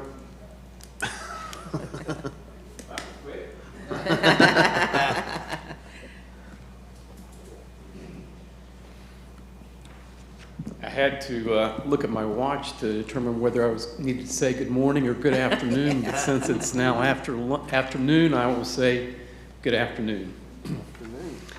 The Florida Department of Transportation District 7 requests an amendment to the MPO's adopted 2024 list of project priorities to add a new project to the list.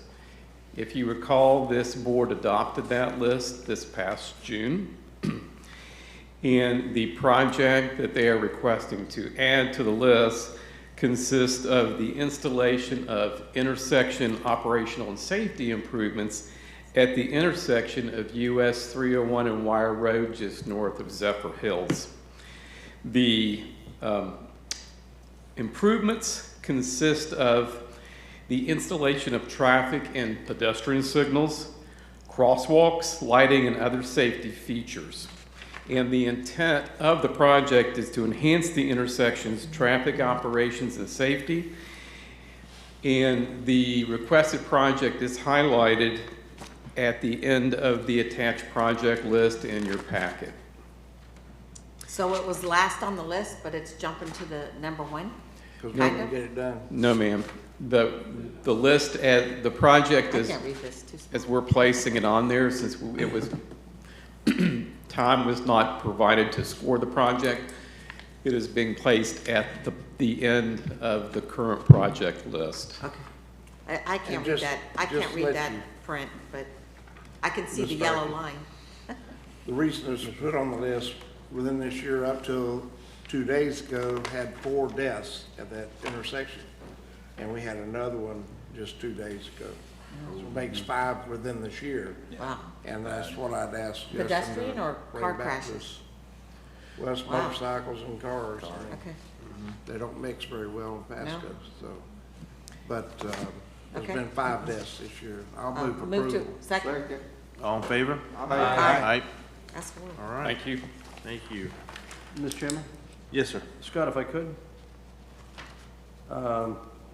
On the list you've got on number 10, I just mentioned it, on Hicks Road, Bolton Avenue to New York Avenue, new road alignment, and it says route study and PD&E. Because we don't have to really do a route study, the developer is going to give us the land we need. Can we skip that part of the route study and just go right to PD&E and get that project rolling? Huh. No.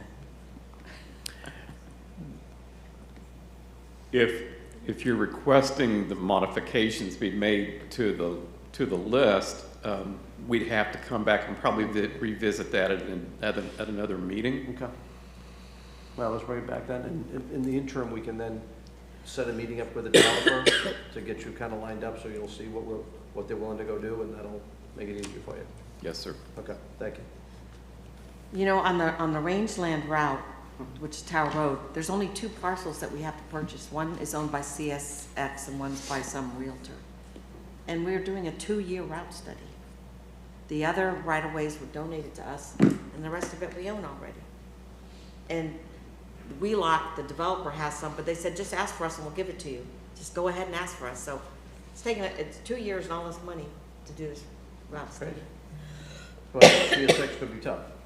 Yeah, I've got a but willing I developer condemn wants to that go. one. They want $700,000 for a little strip of land that's mostly wet.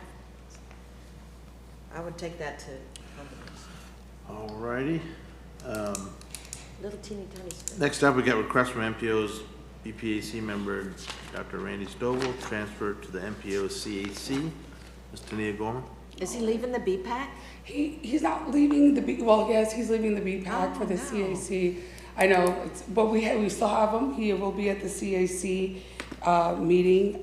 It's definitely easier for transportation during the day for him to get to the meeting. But of course, we'll take him in the CAC because he's such an asset to our community here, especially on the east side. Move to approve? Yes. Second. All in favor? Aye. Aye. He's been wonderful on the BPAC. He's been the chair forever. Thank you. And then, all right, next up, Pasco County MPO Board and Committees Meeting 2025 schedule.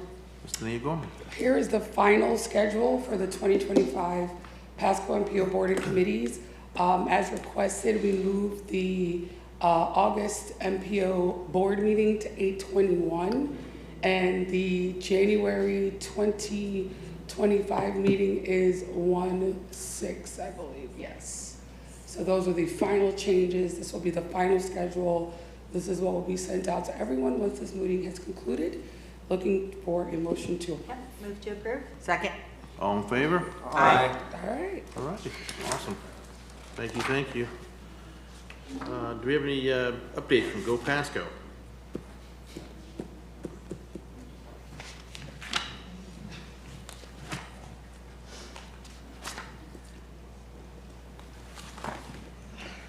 Good afternoon. Oh, what a long walk. Hello. Janine Altin, Go Pasco Director. I'm just here today to provide you with a couple of updates on our major projects. So I will start with our route study, or the comprehensive operational analysis. We have collected all the data needed to start analyzing this information, and we're preparing for recommendations. We will be bringing those a presentation to the MPO board, BCC, as well as we will be conducting public outreach and meetings with the stakeholders in the coming couple of months.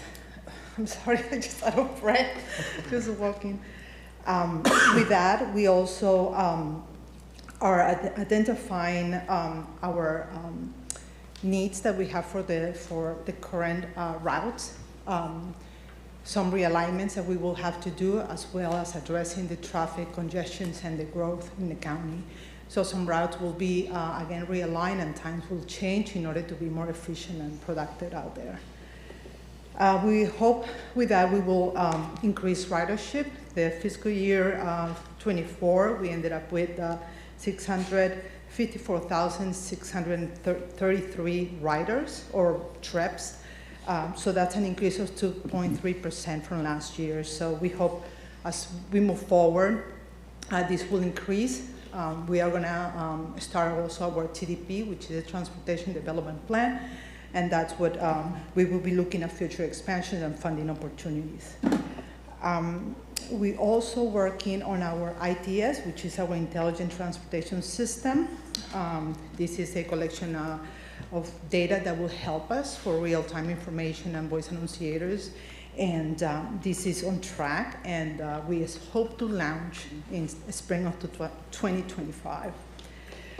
In regards of our multimodal transportation, transfer station, excuse me, DOT has sent us the agreement for funding. We will be receiving $1.5 million for the design and construction of these centers. That will be going to the BCC meeting in December for approval. And also we're working on a solicitation for mobile ticketing. So this will help us. Right now, we accept cash or our passes. So with the mobile ticketing, it's a virtual way of paying on board without having to have a card or collect cash. You just show it to the driver. So they will be able to collect that fare virtually on their, downloading the app on their smartphone. And with that, I'm completed my update. Do you have any questions? Anyone? All right, thank you so much. Thank you. All right. Okay, status reports presentations. We got our LRTP update consultant task order. Mr. Scott Ferry. Really quick before Okay. Scott goes, I just wanted to make the announcement about the LRTP transit portion. We will be coming back to you in December with the entire LRTP overview presentation for adoption. So we will have an update about transit at that time. I just didn't want you guys to think that there was no transit portion and we weren't talking about micromobility and things of that nature.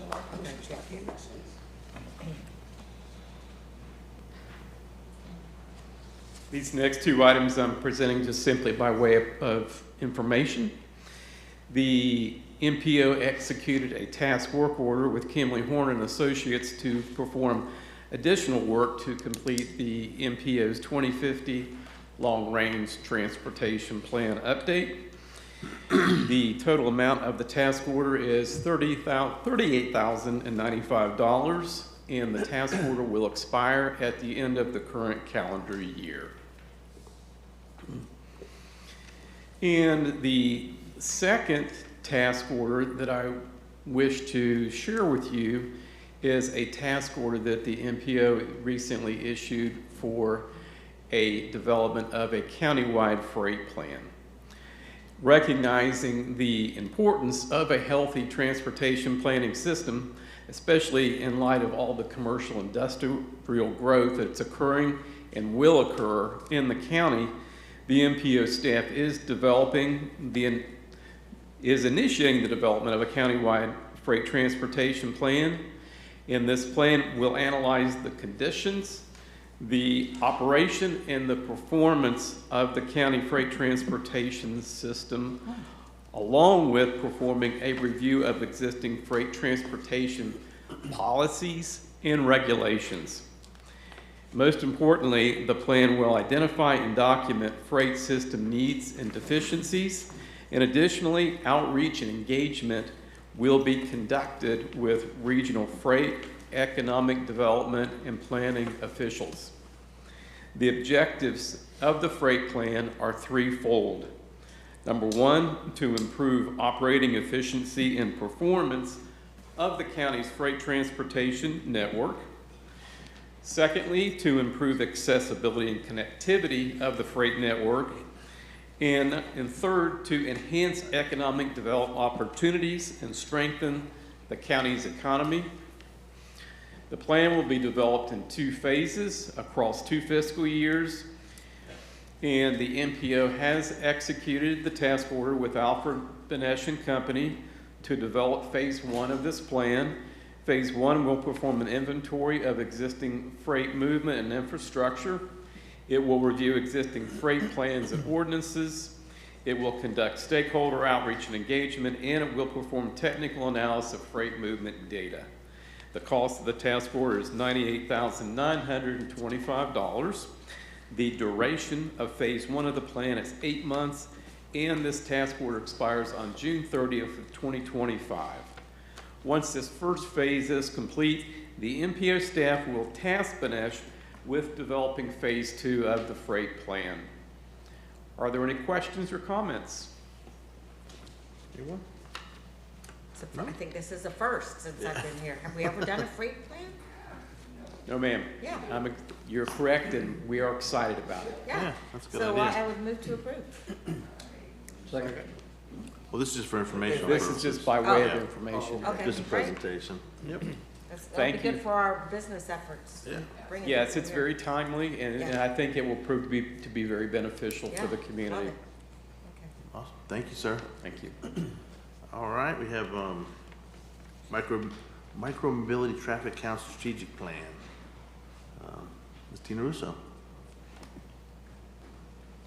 So very similar to a freight plan and some other tasks that we're going forward to. This is something we've been looking at for almost 2 years now, and with the help of DOT's non-motorized count program, not to be confused, it is about non-motorized counts, and it's called micromobility. But we're the plan's kind of twofold, the scope of work is kind of twofold. We want to come up with a strategic plan that our agencies, our departments can kind of be all on the same page when it comes to counting micromobility or non-motorized. I say micromobility and non-motorized because it can mean a lot of different things these days.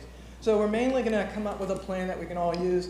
The technology has changed greatly in the last year, and that's one of the reasons why that we kind of waited to this point, because we wanted to be able to use camera technology, near-miss technology, and do some test sites before we even do this strategic plan. And that's basically what this is talking about. So it is a plan, it's about 9 months. We're gonna use 3 test sites. You're gonna hear more and more about this as we do this plan, but very excited about us finally moving forward with a micromobility strategic plan and some test counts in the county. And they're dual purpose, some on our trails and some on our roadways. And as we move forward with our safety action plan, this will be a very important part of that. Do you need action on this? No, this is information. Hey, I wanted to mention to you and to staff, and maybe I need to call Kate too, that I have some friends that last week were riding on the Pinellas Trail, and there was, an area that had a little damage, and Pinellas County, I guess, put a little white X on it, but when you're cycling at a fast rate of speed, they didn't really see it till they were upon it. One is an eye surgeon, the other one is Dave Brandon, Brandon Construction. And my friend who's the eye surgeon is in a wheelchair and really hurt him. They both got hurt pretty badly. So we need to be sure that we're keeping our trails in good condition. And I think where a strategic plan like this kind of starts homing in on having a consistent maintenance and those things come along up, because again, even for us, our jurisdictions vary for parts of our micromobility, whether it be county right-of-way, which Starkey Gap Trail is part on county right-of-way, and then some will go in parts. So some of this starts honing in on that strategic plan and all of us being on the same paper, so to speak. Yeah, and I need to speak to Keith because we defunded his O&M budget, and we need to repave. How is Suncoast Trail looking? Because that's our responsibility to repave that. And I know years ago Hernando did theirs with that extra Obama money. I don't remember what we built the trail along Starkey Boulevard, and Hernando County repaved the Suncoast with theirs. Have we ever repaved ours? Yes, part of Starkey, and then of course on inside Starkey. I know inside Starkey was, but what about along the Suncoast? Some of it has been redone, I believe. I have to look back. Not all of it has been Yeah, done. we do not need injuries and lawsuits. No. So I think Pinellas County is about to get a big one. So. Anyone else? Thank you. Thank you. I'm excited about that. All right, moving on to other business. Our next meeting is December 5th over in Newport Richie. Do we have any communications before we adjourn? I just want to make a statement just to help clarify. At the last workshop we had yesterday, I mentioned I was going to run for FAC second vice president. I'm going to need a letter from Commissioner Oakley, I think, as chairman. So I just want to make it formal that we've got support. Yeah, well, we certainly support you. Others for us, yeah. Okay. Who was now our... I'll have you write the letter to the chairman then? I don't have it yet. No, I'll get one. Oh, you get it up, yeah. Okay. Does that happen at the December meeting? Does something happen? Because I won't be there. It's all right. I'll be at the NACO board meeting. Not until June. But I gotta get the paperwork in before December, so I'll get everything together. Mr. Chair, we do have a quorum for the December meeting. I know I'm asking the Florida League of Cities Legislative Conference are those days 5th and the 6th. And I'll be absent So from that. I'll be at the You'll be conference. at the conference? Wait, FAC I think is also that week, because I can't be at the FAC conference because I'm going to be at my NACO board meeting. So will Better you check, see? make sure we got a quorum. No, No, that's 24. next month, December This 24th. Next month. I think that first week is Tallahassee for Florida Association of Counties. Yeah. So who won't be here on December? I will not be here. I won't be here. 1, 2, 3, 4, I won't. 5. I'll be here. Hello. I don't guess I'll be here So, either, because do it we won't be a need to quorum. Me and Mr. Oakley. Yeah. We have to adopt our LRTP, so we have Can it to. be pushed to the next week? Well, you might just look into pushing that to the next week. LRTP has to be adopted no later than December the 11th, so we will lapse. Yeah. So the meeting has to occur before that date, either on or before the. Can we appear remotely? Did that change any? I don't believe you can pair remotely unless there's a Okay, I leave on, oh no, I'm not, So we'll need I don't to, even come back we'll need to have that Thanksgiving. meeting. You still need a The next quorum, one. you need a quorum physically present. Okay, Prior to the 5th? No, prior to the, oh, If you push it to next week, it'll still be before the 11th, right? Oh, no, it'll be the 12th, yeah. can I suggest that we like have an abbreviated meeting, during, oh no, I won't be there at lunchtime on the 10th. Or early in the morning on the 10th? Well, should be. It has to be before the 9th. Oh, before the night? Yes. Is there a BOCC meeting? Is it the 9th or the 10th? It's the 10th, I think. Of course it is.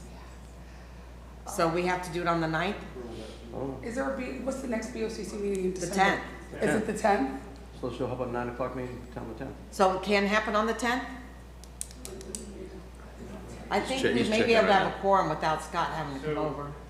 As you may recall, the board, you have had MPO meetings sort of in the middle of your board meetings before. I know, but I mean, they could have a quorum without me, but during the middle of that meeting, the University of Florida's coming to make a presentation, and then I'm leaving with them for the lunch I break. mean, your other opportunities to do it either at 9. 9, yeah. Or We've done that. Or you could set a sort of a time certain in the middle of your board meeting where you just stop and have the MPO meeting. That's gonna be a long meeting. I say that we do it at 9 o'clock, and we just do just do what we have to do. Okay, let them confirm. We could even do that at 9:30. We can do it. It's actually, what is it, Scott, the 11th? We adopted on the 11th of December, so we can do it on the 10th at the BOCC meeting. Perfect. Also keep in mind, we have to do the tentative work program presentation from FDOT and also 5441. So we really. Okay, 9 o'clock So then. 9 o'clock. 9 o'clock. 9 o'clock. 9 a.m.? Not 54, I'm sorry, that's in January. So just the tentative work program. FTE has a presentation.